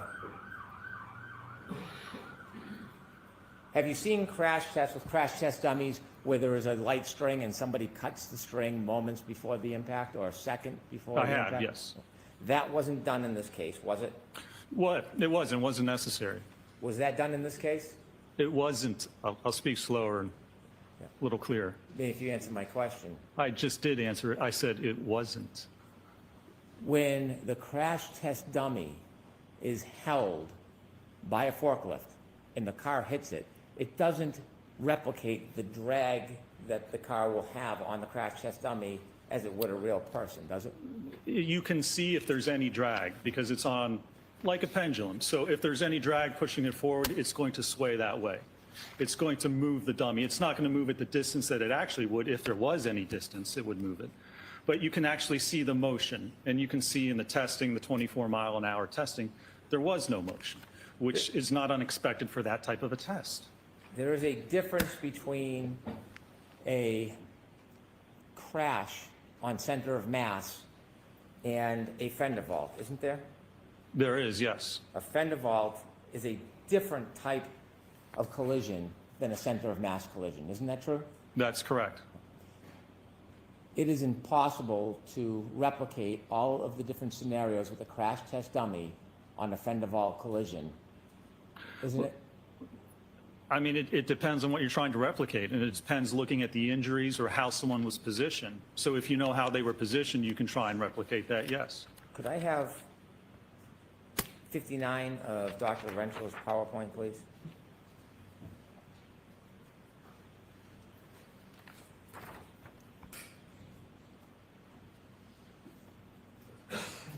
In your PowerPoint, you cited an article, Vehicle Pedestrian Collisions, Validated Models for Pedestrian Impact and Projection, correct? Yes. And you put snippets up on the board? Yes. Okay. And these snippets talk about an engagement with the pedestrian in the vehicle? Correct. Is there a reason why you took out a piece of that article that falls between those two paragraphs? No, I don't think so, no. Those were the most relevant parts. Did you cut out the part that says some frontal collisions are with the corner of the vehicle where the pedestrian is deflected to one side without secondary impact of the upper body with the vehicle front? Alternatively, the transverse velocity of the pedestrian at impact may be sufficient to prevent head contact as the body rotates sideways off the bonnet. And these situations are known as fender vault. The models presented here do not apply to fender vault. Did you leave that part out purposely? Oh, yeah, I did, sir, because this isn't a frontal impact with a sedan over the fender of the hood of a sedan. This is with the back of an SUV, so it's completely different. You've cited many, many sources where it talks about front-end collisions, because that is the majority of pedestrian collisions, the front end, isn't it? The majority, Yes. it is, yes, sir. And so there is a difference between fender vault and a center of mass collision, isn't there? That's correct, and that's why you see a center of mass, you look at the testing we did, that's the center of mass impact. On a frontal impact, usually, if you're hit by the front of a car, it doesn't usually get your center of mass, you're too tall. That's why you do a fender vault, or you flip onto the hood, or you flip over the top of the car. So yeah, it's completely different, and doesn't pertain to allegedly what occurred in this case. So let me get back to my question. When the tests were done, E and F, F was a center of mass collision at 29 miles per hour, wasn't it? That's correct, yes. Right. E, are you considering E a center of mass collision? Which was he, the 24? miles per hour. No, Just it didn't hit the center of mass of the Right. dummy, it just hit the arm. Exactly. So there is a difference. In this case, You don't know the position of Mr. O'Keefe's arm at impact, do you? Nobody knows. I don't think his arm was even impacted by the car, so no. I don't know the position of the arm at impact because it wasn't hit by the car. You don't know the angle of his body at impact, do you? The alleged angle, So ask the question again. Okay.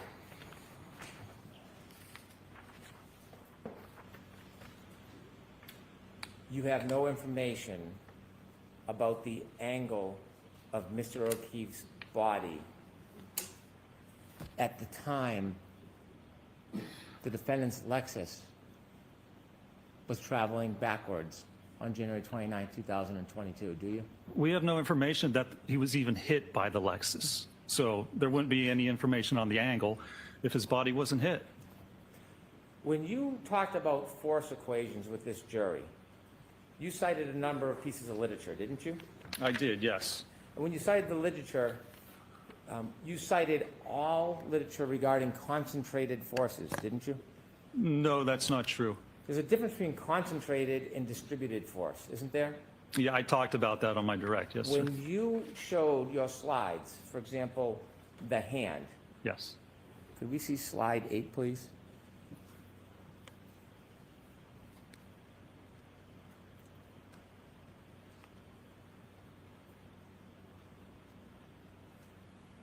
Okay. Let's try slide 56.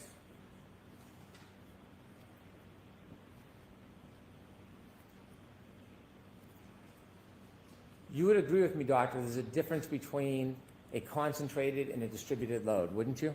I would, yes. When you gave your opinions in this case, it was based on concentrated load, wasn't it? No, sir. When you gave your force equations, was that distributed load or concentrated load? Well, that was the load at the center of mass. And so you can evaluate that on a distributed load. You look at acceleration and you look at bending moment. So you can do both. When you gave your charts and numbers, was that based on concentrated or distributed load? No, that was based on the distributed load with respect to the center of mass of that arm and where the accelerometer was. But this was not a center of mass impact. But we're assuming center of mass is the most dispersed impact. So if we want concentrated, then we look at a focal point, and you can do that with the hand. So But center of mass, acceleration, and distributed across the entire arm, that's where it's the least amount of pressure, if we're talking about force over area. And that's what I evaluated in this case. When you gave your demonstration about the hand with the different hexagons on it, do you remember that? I do, yes, sir. Okay. There's a difference between taking a small object and putting pressure on the body as opposed to a larger, wider object, isn't there? Well, it depends on what it's contacting. And certainly not a difference when you look at the size of that impactor and the size of the knuckles and the metacarpal bones. So for example, if somebody took a book and hit somebody off the forehead, it may or may not leave a mark. But if they use the same force and they took a high heel, the heel of a high heel, and hit somebody, there would likely be more damage with the high heel than there would with the book. Isn't that fair to say? Well, soft tissue, but if the force is the same, you would expect the fracture to occur. You have to look at the distribution, you have to look at the strength of the bone, and you have to look at the overall force that's being applied. Now, you said in your differential diagnosis you considered all evidence. Did you say that on direct examination? I don't believe I did. I believe I considered evidence for a biomechanical and accident reconstruction analysis in this case. So you didn't consider phone data? Has nothing to do with biomechanics or accident reconstruction. Did you consider text stream data? I'm going to allow that. I'll strike it. Did you consider Apple Healthcare data? No, sir. I'm going to allow it. Did you consider phone temperature, battery temperature data? I'm going to allow it. Has nothing to do with biomechanics, sir. I'll ask again, did you consider it? I did not, no. You said it would be improper to ignore evidence. Were those your words? For a biomechanical analysis, yes, sir. Have you been to the scene of an accident before or a collision? I have, yes. Do you know what a debris field is? Yes, sir. And you've seen in your videos E and F, there's debris fields after the collision and the taillight brakes, isn't there? So first of all, there's debris in the yard. What that's from, is there a collision? Was there a collision? Where did that come from? Where it was positioned? That's all conjecture and supposition. Those aren't actual facts, sir. Can you hear my question about the debris field? I'm asking. Yeah, and I think it's in a... Excuse me, sir.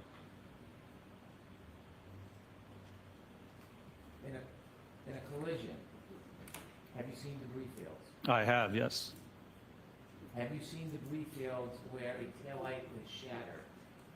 I have, yes. In fact, in your video, yes or no, after the collisions, in video E and F, there are debris fields, aren't there? There are at a certain point, yes, sir, absolutely. And so when you're looking at your studies, do you consider debris fields? It depends on the evidence. It depends on how it was collected.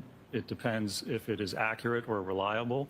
But from a biomechanical standpoint, no, you don't need to look at the debris field or alleged debris field of a taillight cover. That has nothing to do with the injuries or the position or the movement of Could I an have Exhibit individual. 73, please?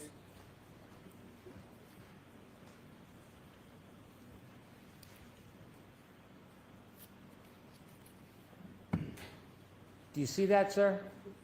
I do. Do you know what that is? Looks like possibly part of the taillight cover. Right. Is that an alleged part of a taillight cover, or do you think that's part of a taillight cover, sir? I don't know specifically. It might be part of the actual taillight cover. Well, when you studied this case and you looked at all the evidence and all these different things, did you look at these photos and see that alleged piece of taillight shard recovered from the front yard area of 34 Fairview Road? Did you consider that? Well, I don't. Was that part of the one that was recovered by a leaf blower or not? When you were doing your ample study, sir, Yes. what I'm asking you is, When you were looking at all the available evidence, did you look at this photo of this alleged taillight shard on the front lawn of 34 Fairview Road? Were you aware of this? No. Oh, I was aware that there was debris in the yard, but again, that has nothing to do with the biomechanical analysis.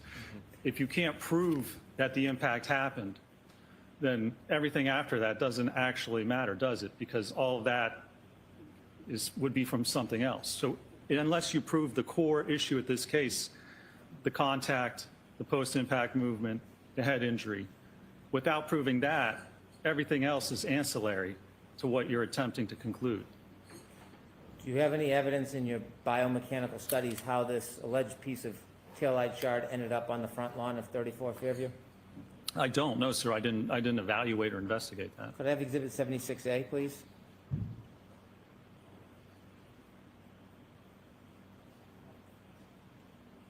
Did you see this photograph, sir?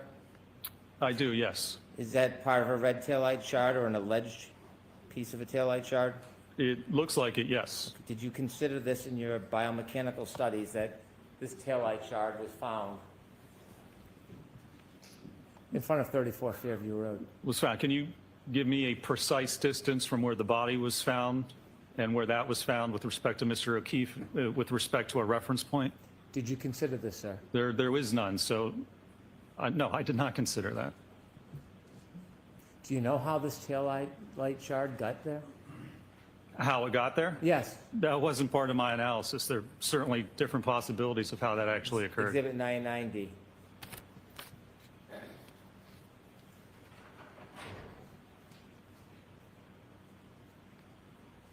Do you know what that is, sir? It looks like part of the light assembly. Mr. O'Keefe's hat? Oh, Did you that's look at his this hat. photograph? I see now, yes. Did you know he was wearing a hat that night? I did, yes. And did you consider how that hat ended up on the ground in front of 34 Fairview? No, sir, that was not part of my biomechanical analysis. There's a number of ways a hat can end up in a yard. Right. Is one of those ways being in a collision with a Lexus?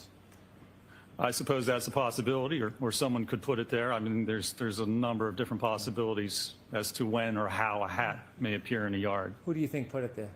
Well, I have no idea. I haven't seen any evidence of how it got there, and frankly, it's immaterial to a biomechanical analysis. Do you have a theory you want to share with us about planting evidence? Is that what we're getting at, sir?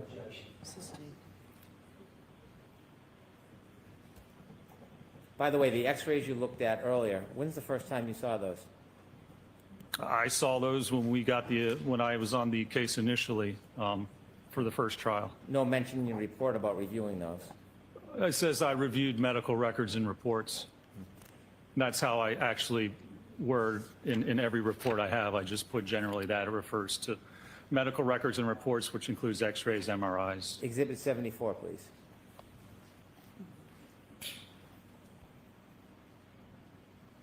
Have you seen this photograph? I have, yes. Okay. In your studies or your testing, did you determine how Mr. O'Keefe's shoe ended up near the curb? No, sir.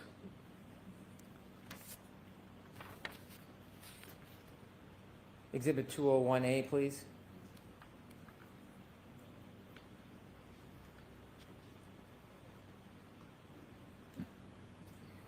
Have you seen this photograph before? I don't know that I have. Have you ever seen any container that had tail light shards that matched the defendant's Lexus that were removed from his sweatshirt and his shirt? Have you ever seen any container holding those? I haven't.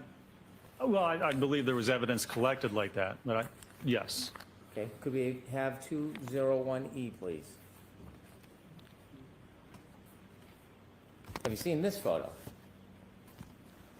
I believe I have seen that, yes. Do you understand those are taillight shards matching the defendant's Lexus, the broken taillight, Yes. that were recovered from Mr. O'Keefe's sweater or shirt? Objection. I'm going to allow that. Did you consider that? It can be reformatted. Otherwise, I need to see the photos. I'll try. I'd rather try to reformat it than come sidebar. Did you know that taillight shards were collected after Mr. O'Keefe's sweatshirt and T-shirt was scraped? Objection. I'm going to allow that. Your Honor, I need to see the photos. Jurors, this will be brief.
Okay.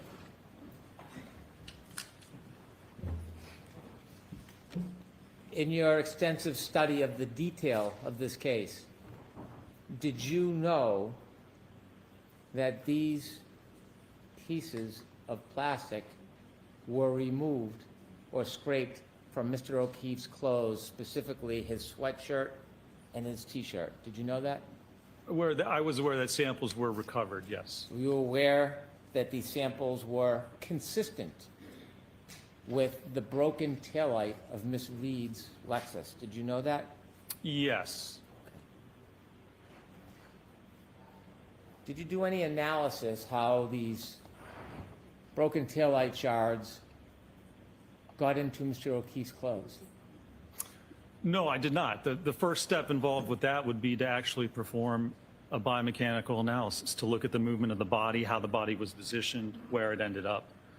So without that knowledge, you can't determine exactly how or if those types of shards were deposited there as the result of an actual impact. Your Honor, based on the last question, I wonder if Dr. Finch's question would be objecting when you described based on the question that was asked. For the same reason I just indicated at sidebar.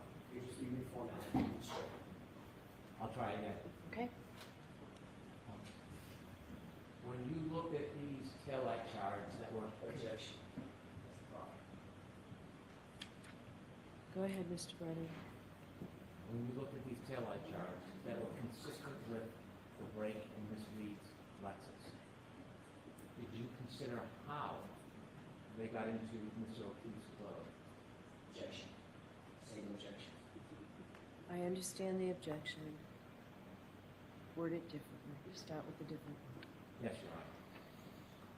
You see these pieces of broken plastic, don't you? I do. And you understand that these were found in the scrapings of Mr. O'Keefe's clothes. I do. And you understand that these broken pieces of plastic are consistent with the taillight of Miss Reed's Lexus. I do, yes. In your studies and reenactments, did you make any determination how these pieces of broken plastic got into Mr. O'Keefe's clothing? No, when you look at those studies, first you have to know how the incident occurred. Then you can look at that and determine, if you want to, how that may have occurred. Because otherwise, there's, again, different ways, different manners in which that may have been deposited on the sweatshirt. Without knowing how this happened, you can't just then look at other evidence and try and predict how it happened. You need the actual evidence to look at the event. This all goes to the event. You need contact with the arm, I guess apparently, to actually cause this incident to occur. And without that evidence of any of that happening, knowing how the body moved, knowing how it was hit, knowing where it ended up, any conclusions drawn off of information like this is just supposition, because you don't know the movement of the body or the vehicle. It's putting the cart before the horse.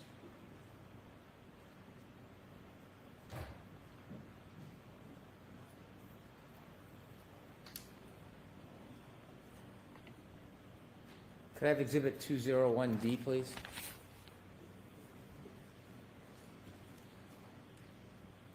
Do you understand this is broken pieces of plastic consistent with the broken taillight of the defendant's car? Do you understand that? I believe so, yes. And do you understand this is a photograph of these broken pieces of plastic under a microscope? Okay. Well, I'm asking you, do you understand Well, that? if that's what you're I don't, telling me, then I don't want you to rely on me. If you didn't see them, it's okay. I don't recall if I saw those or not. Have you seen this picture? I don't recall seeing it, no. Now looking at this photograph and seeing these broken pieces of plastic under a microscope with fibers near the plastic, is that something you would want to consider in your analysis, forming your opinion whether or not there was a collision between Miss Reed's car and Mr. O'Keefe? Again, if you can't do a proper biomechanical analysis, then that evidence is not consistent. You can't determine how it occurred. You can't say that that's consistent with it. You can't just look at certain evidence and not do a proper analysis. If you can't even tell that an impact occurred, you can't look at tertiary evidence and say, well, this proves that it occurred.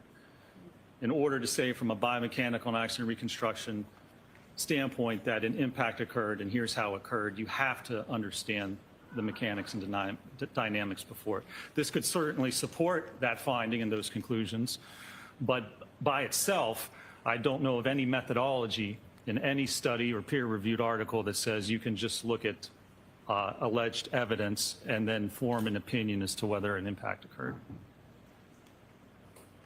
Can you see with your eye that parts of those broken pieces of plastic are sharp? They look sharp. If you disagree, do you think they're not sharp? Well, I don't have an opinion as to that, sir. We'll take a look. Objection. Sustained. If you look at that for me kindly, can you tell me whether you think those pieces of broken plastic are sharp? Objection. I'm going to allow that. I guess they look sharp. I have no idea if they are or not. It's under a microscope. When you actually put things under a microscope, it looks much different, and it is much different than Okay, let's go back to looking at the normal 20E. eye. Perhaps that can help. Not under a microscope. If you pay particular attention to the larger one in the middle, that looks like a shark's tooth. Do you see Yes. that one? Yes. Do you think, doctor, that some of those appear sharp? Some of those appear sharp, could possibly cause a laceration, sure, as opposed to an abrasion. Do you think that any of those could cause an abrasion? I don't think that you could get a consistent level of superficial abrasions along the entire arm of minimal depth of less than 0.5 millimeter through impact with the glass. To have that minimal force on every part of the arm to only cause superficial abrasions would be highly unlikely. Do you think some of those sharp pieces, if they were lodged in Mr. O'Keefe's sweater, could cause an abrasion? It's possible if you had enough punctures and holes in the sweater to correspond with the abrasions on the arm. That would be, I suppose, that could be a possibility. In your testing, not to belabor it, I'm just going to show you one. I want to show you video E. Could we go to video E, please?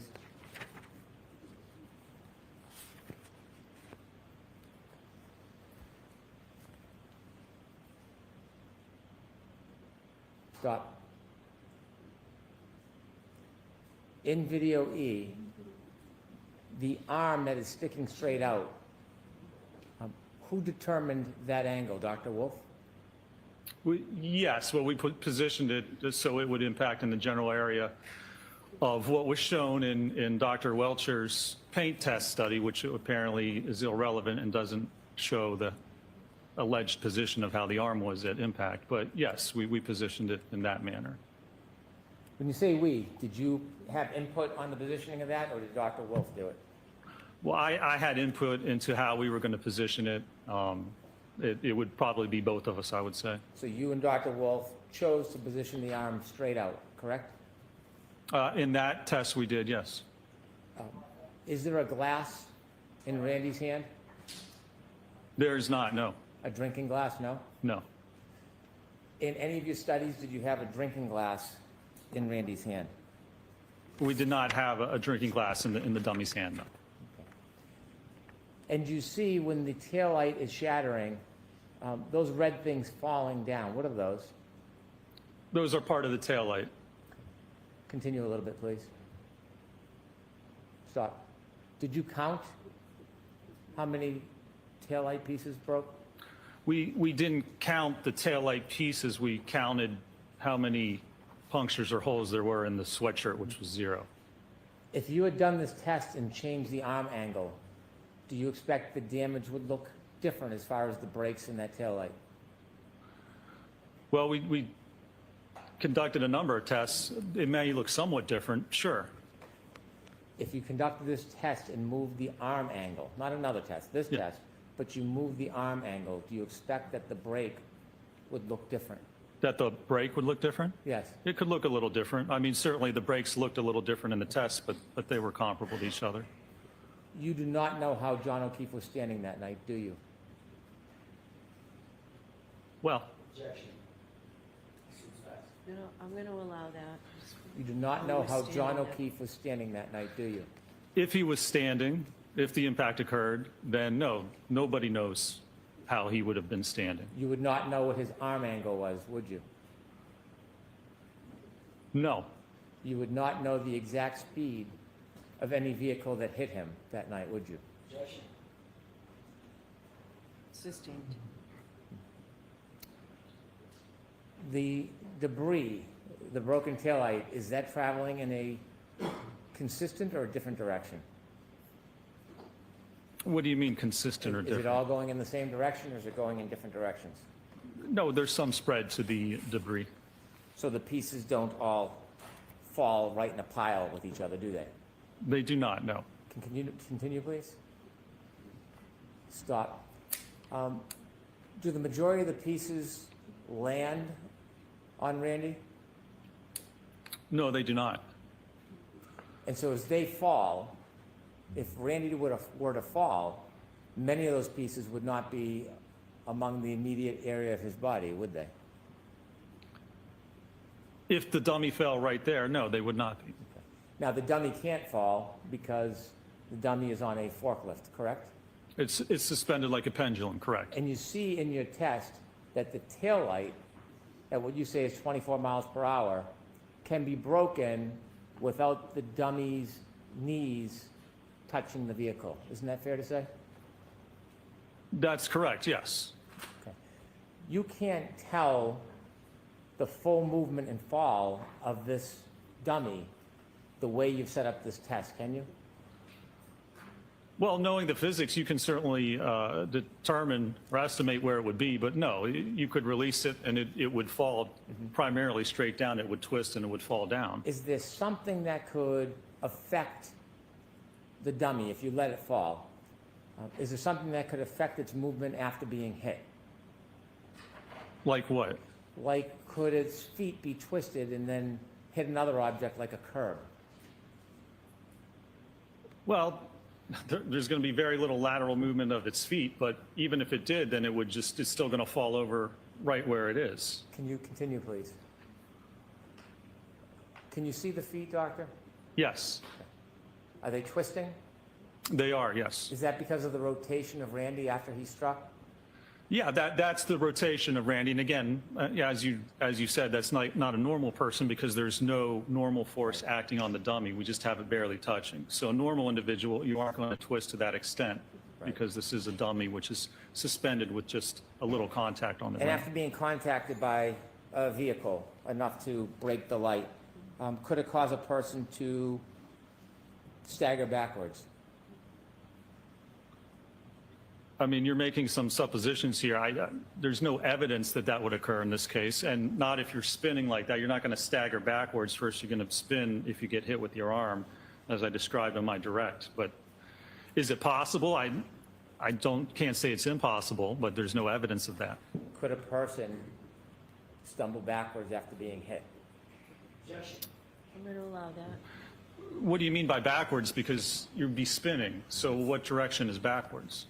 Could a person get their foot caught on a curb, sneaker come off, and then stagger backwards and fall on their head? Objection, Your Honor. Yeah, let's go. I'm going to allow that. Doctor? Can you answer that? I mean, I guess you could somehow predict or have a possibility of almost anything happening. You could say someone could get hit by a car and do a couple of somersaults into the yard. I mean, there's no evidence of that. So it's just supposition, but I won't say it's impossible. You think John O'Keefe did somersaults into the front yard of 34th Fairview? Is that what you're telling us, Doctor? No, I don't think he even got hit by the car, sir. That's not what I'm asking. I've heard that. I'm asking Yeah. if he did somersaults into the front yard. No, there's no evidence of what he did. Your Honor, come sidebar quickly before I start. Okay. Oops.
Could I have Exhibit 166, please?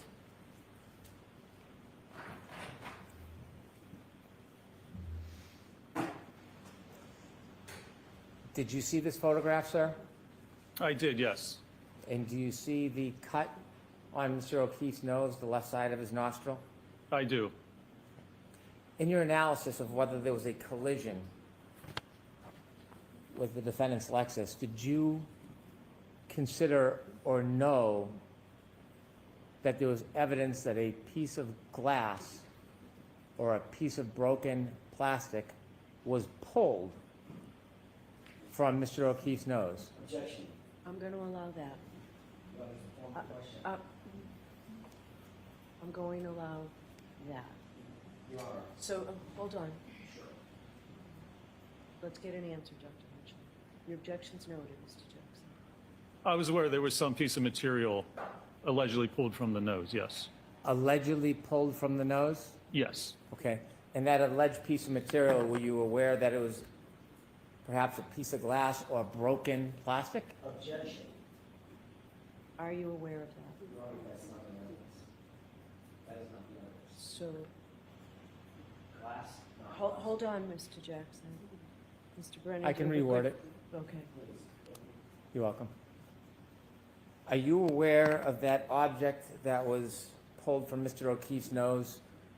What material that was? I believe it was glass. Did you want to know in your assessment about collision where that came from?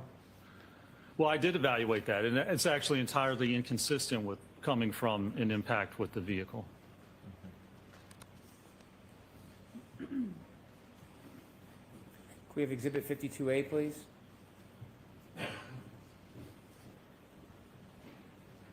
Do you know what that is, Doctor?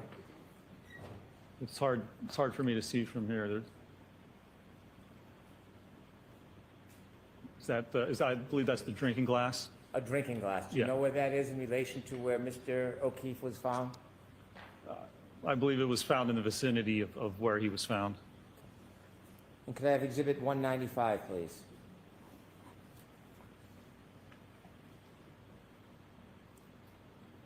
You recognize that? That is another photograph of the drinking glass, yes, sir. 197A, please.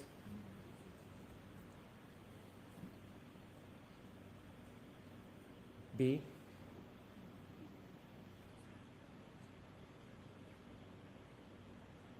C. D.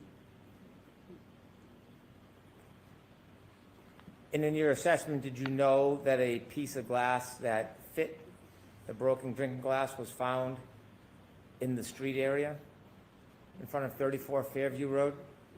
Yes, sir. Okay. 98, please.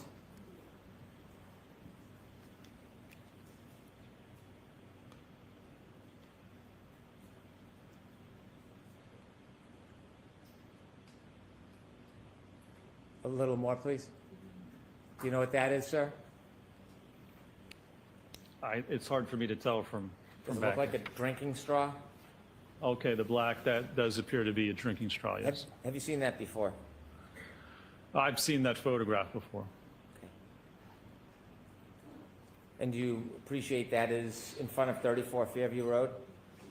Yes, I believe that's correct. And sir, in your analysis, in your reconstruction analysis, did you consider the broken glass found near Mr. O'Keefe's body, the suggestion glass is found in his nose, and that glass that fit the broken glass was found on the street? Did you consider all those things in your reconstruction analysis?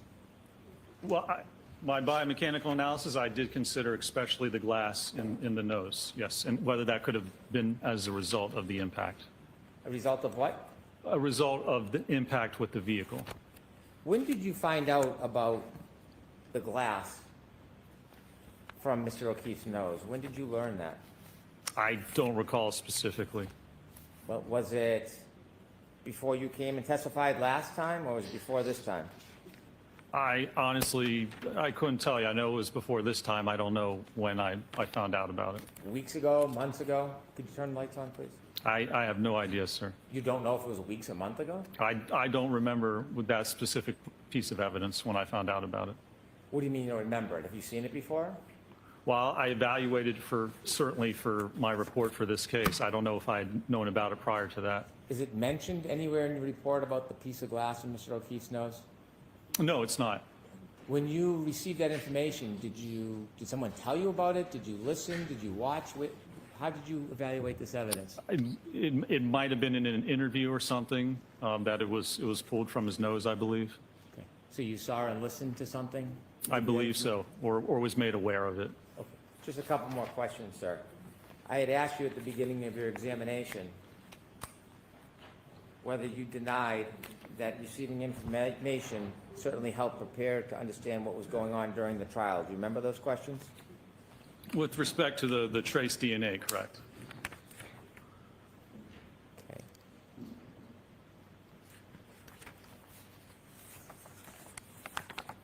May I approach? Yes.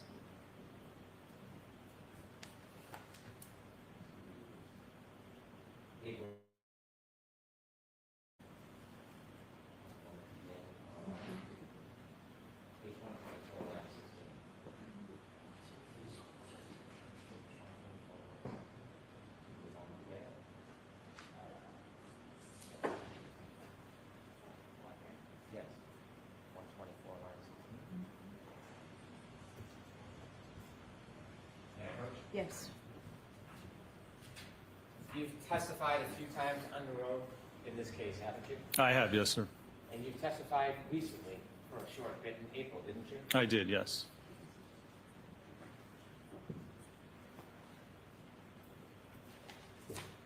On April 28, 2025, did you testify in this very courtroom I believe I did. under oath, Yes, sir. like the oath you took today? Yes, or yesterday. Now, when I read this, I'm not attributing this in any way to the defendant's attorneys. I'm going to read you this just for clarity. You were asked, did they inform you about witness testimony? And what did you say, sir? They did inform me, yes, about testimony in situations and events that came forth in the trial that I was not aware of. Those are your words? Yes, sir. Page 125, line 7.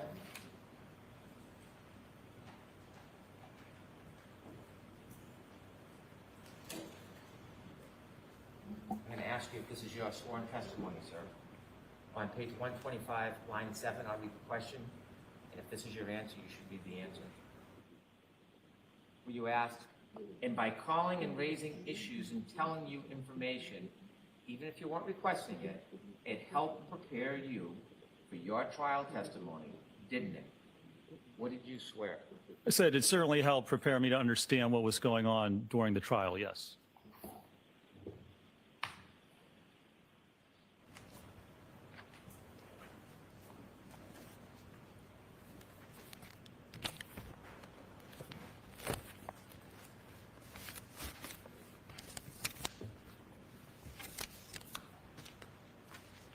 I have no further questions. All right, Mr. Jackson? Okay.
inquired. Yes.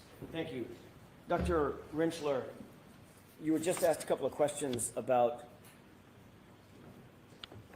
they provided information about the prior trial, correct? Correct. They is no one associated with the defense team, correct? That's correct. No one associated with you, and they provided information, and again, it let me know what was going on, but it didn't affect my preparation or my opinions. It in no way changed any of my opinions or what I testified to. Thank you for that. To get through this, I'm going to let you just Thank you. answer the question. Sorry, And- Your Honor. And with regard to, and I appreciate that, Mr. Brennan asked you a couple of questions about they being your employer. Do you remember those questions at the beginning of his cross-examination? I do, yes. Who is your employer, actually? The actual employer that you work for? ARCA. Okay. Wasn't them. No, It's a client, correct? it was a client. A That's completely correct. separate entity that hired you for that work, correct? That's correct, yes. Thank you. Thank you. You were asked about a fender vault collision, and you said, well, this wasn't a fender vault, right? Correct. What is a fender vault? A fender vault is when you're hit by the front of a car and you're moving across the car. So you're moving across the center towards the driver's side of the car, and the car hits you. You go up over the car and you fly over the fender to the driver's side of the car. So you vault over top of the fender. Dr. Rentschler, where is my, as I stand here, where is my center of mass? Right about your belly button. Right there. Yes. So what would happen if I was hit by a vehicle, front collision, and the vehicle struck me below my center of mass? It's going to flip you. Your center of mass will go, you'd go right up, if it was coming right at you and it hit you at your legs, you'd flip right into the hood or over top of the top of the car. Is that what's described in the industry as a fender vault? That is part of a fender vault, yes, but it's at an angle. So instead of going direct back, it's because if the person's walking across and you get hit, you fly kind of back and over the top of the fender. Did that set of circumstances, physics, have anything to do with your analysis in this case? No, none whatsoever. The profile of the car is completely different, the back of the SUV. You were asked several questions about the debris field in the test F as in Foxtrot. Well, actually, you were asked about both test E and test F. Test E being the 24-mile-an-hour impact to the right arm of Randy, correct? Correct. And test F, the full rear impact, center of mass impact, correct? Correct. You were shown several photographs, exhibits of very tiny, tiny shards. Do you remember that? I do, yes.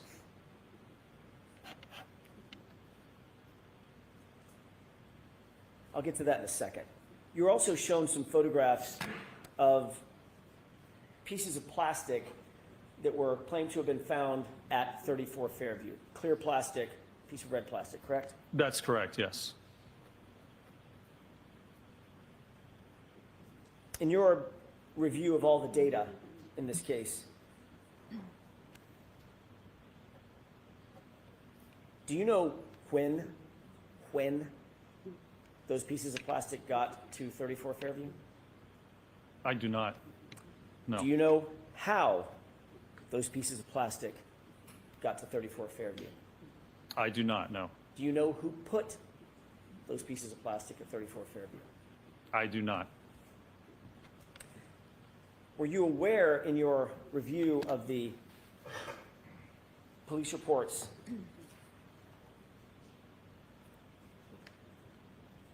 that none of the plastic that you were shown was found at the time John O'Keefe's body was discovered and the area was initially searched? That is correct, yes. I was aware of that.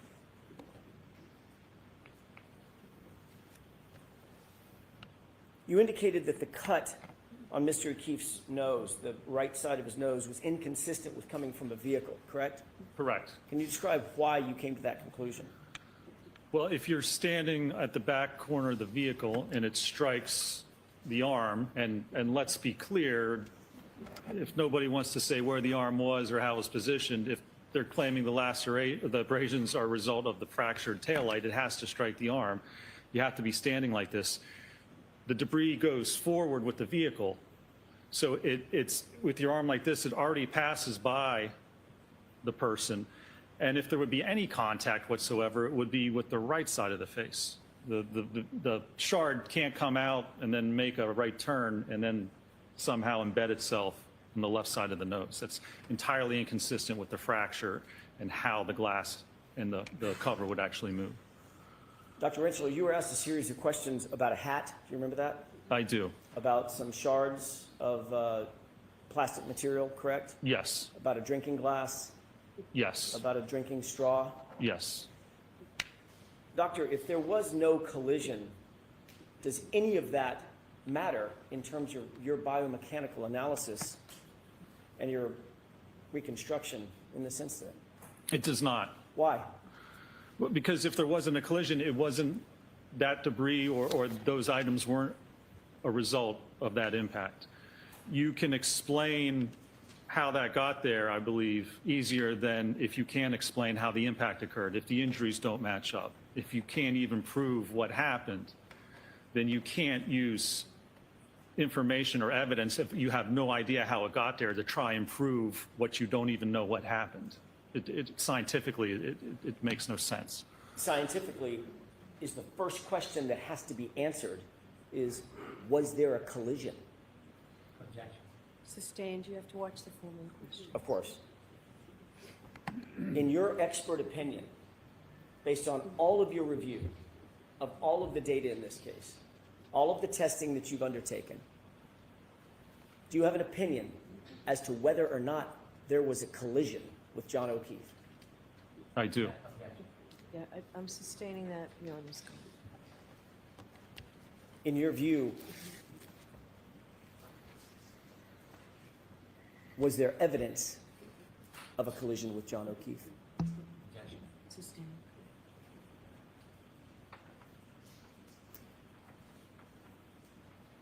In your opinion, were any of the injuries that you saw suffered by John O'Keefe consistent with having been struck by the subject Lexus? No, they are not. Do you hold that opinion to a reasonable degree of scientific certainty? I do. Thank you, Doctor.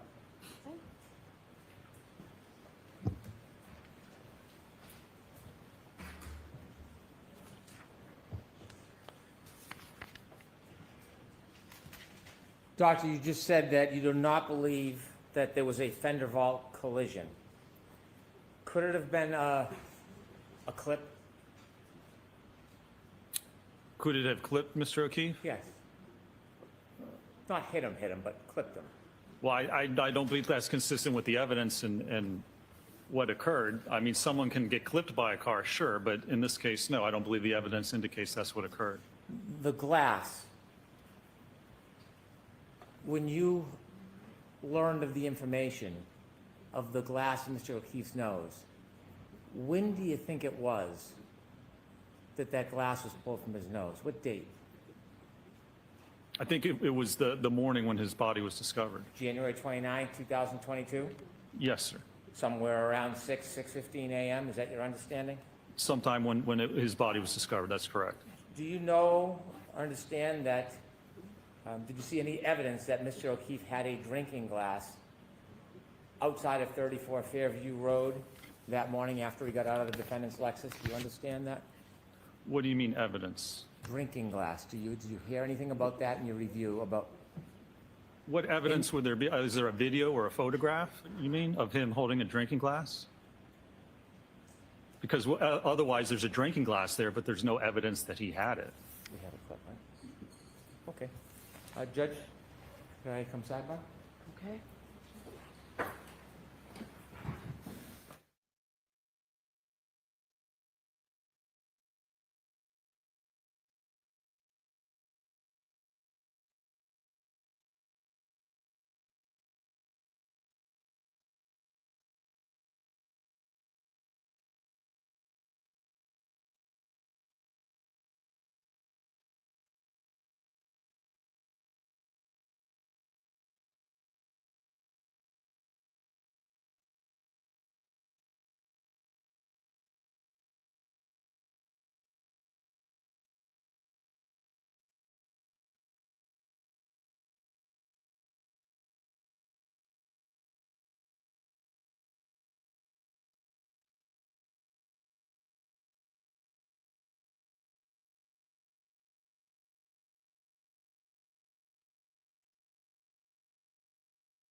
You were asked about whether or not any plastic taillight shards were found near Mr. O'Keefe's body. Do you know the limits of the search that the Canton Police Department did around Mr. O'Keefe's body? How small of an area they searched when they first went there? I do not know, sir. Did you ever see a video of somebody with a leaf blower blowing snow off the ground? I did see that, yes. And did you see the confined area in which that happened? Well, I mean, I saw the area where he was blowing with the leaf blower. Have you seen any information or evidence whatsoever that the pieces of taillight that were found after that search, have you seen any evidence that they were found in that exact area, or were they found in different areas on the lot? I'd have to go back and look. I don't recall specifically. And so when there was a snow blower or a leaf blower search in that area, there would not be a piece of plastic taillight to find if it was never there, would there be? If it wasn't there, you wouldn't find it? Is that what you're saying? That's what I'm saying. Sure. Okay. Did you notice in the injuries to Mr. O'Keefe, most of them are on the right side of his body? Well, we have the abrasions and then a half-centimeter abrasion, and then we have the laceration and scuff on the left side, and then the skull fracture. It's a little bit to the right, but it's mainly on the back of the head. And the bruise on his knee? That's the half centimeter. It's not a bruise. It's a half-centimeter abrasions, about an eighth of an inch. When you're conducting an investigation or you're doing your analysis and you keep saying the physics and the physics, do you add a little bit of common sense in the equation when you're considering the evidence? Well, you can sit back or step back and look at whether what someone's claiming makes sense in the bigger picture. So when you have common sense and you look at the big picture, it's not just physics. It's considering all of the evidence, right?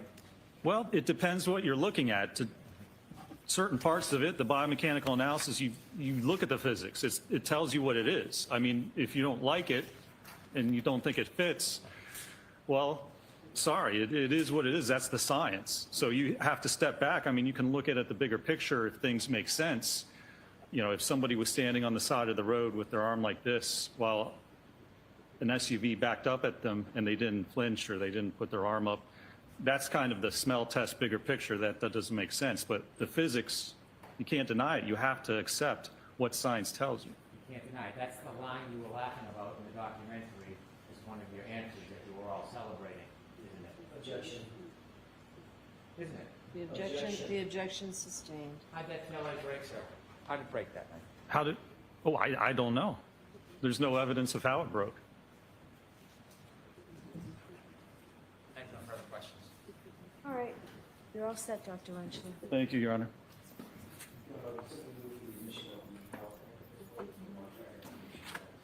Is there an objection? So, subject to us discussing it. Mr. Jackson? Mr. Jackson? Subject to me taking a look at it and us discussing it. It's not coming in right now. Okay.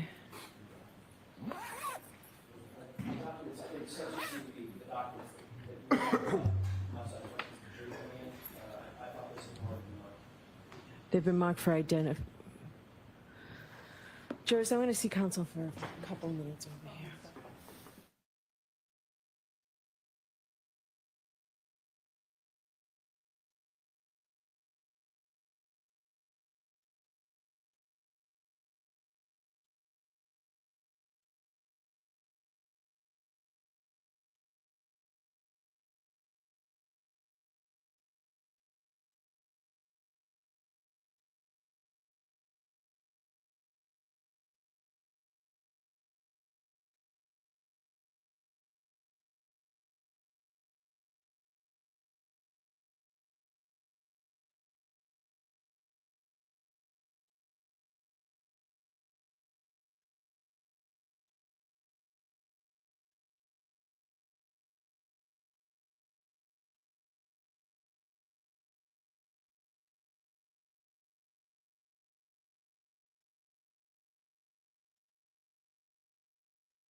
Jurors, we're going to release you for the day. We will see you tomorrow morning. Those same cautions, please do not discuss this case with anyone. Don't do any independent research or investigation into this case. If you happen to see, hear, or read anything about this case, please disregard it and let us know. We'll see you tomorrow morning. All right, the jury.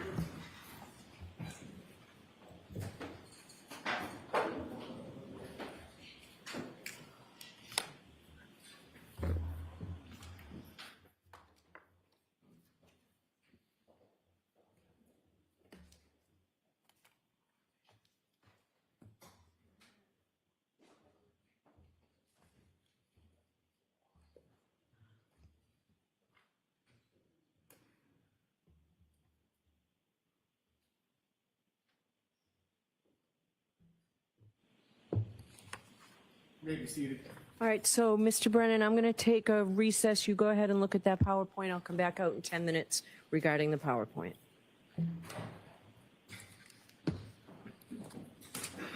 All rise for the court, please.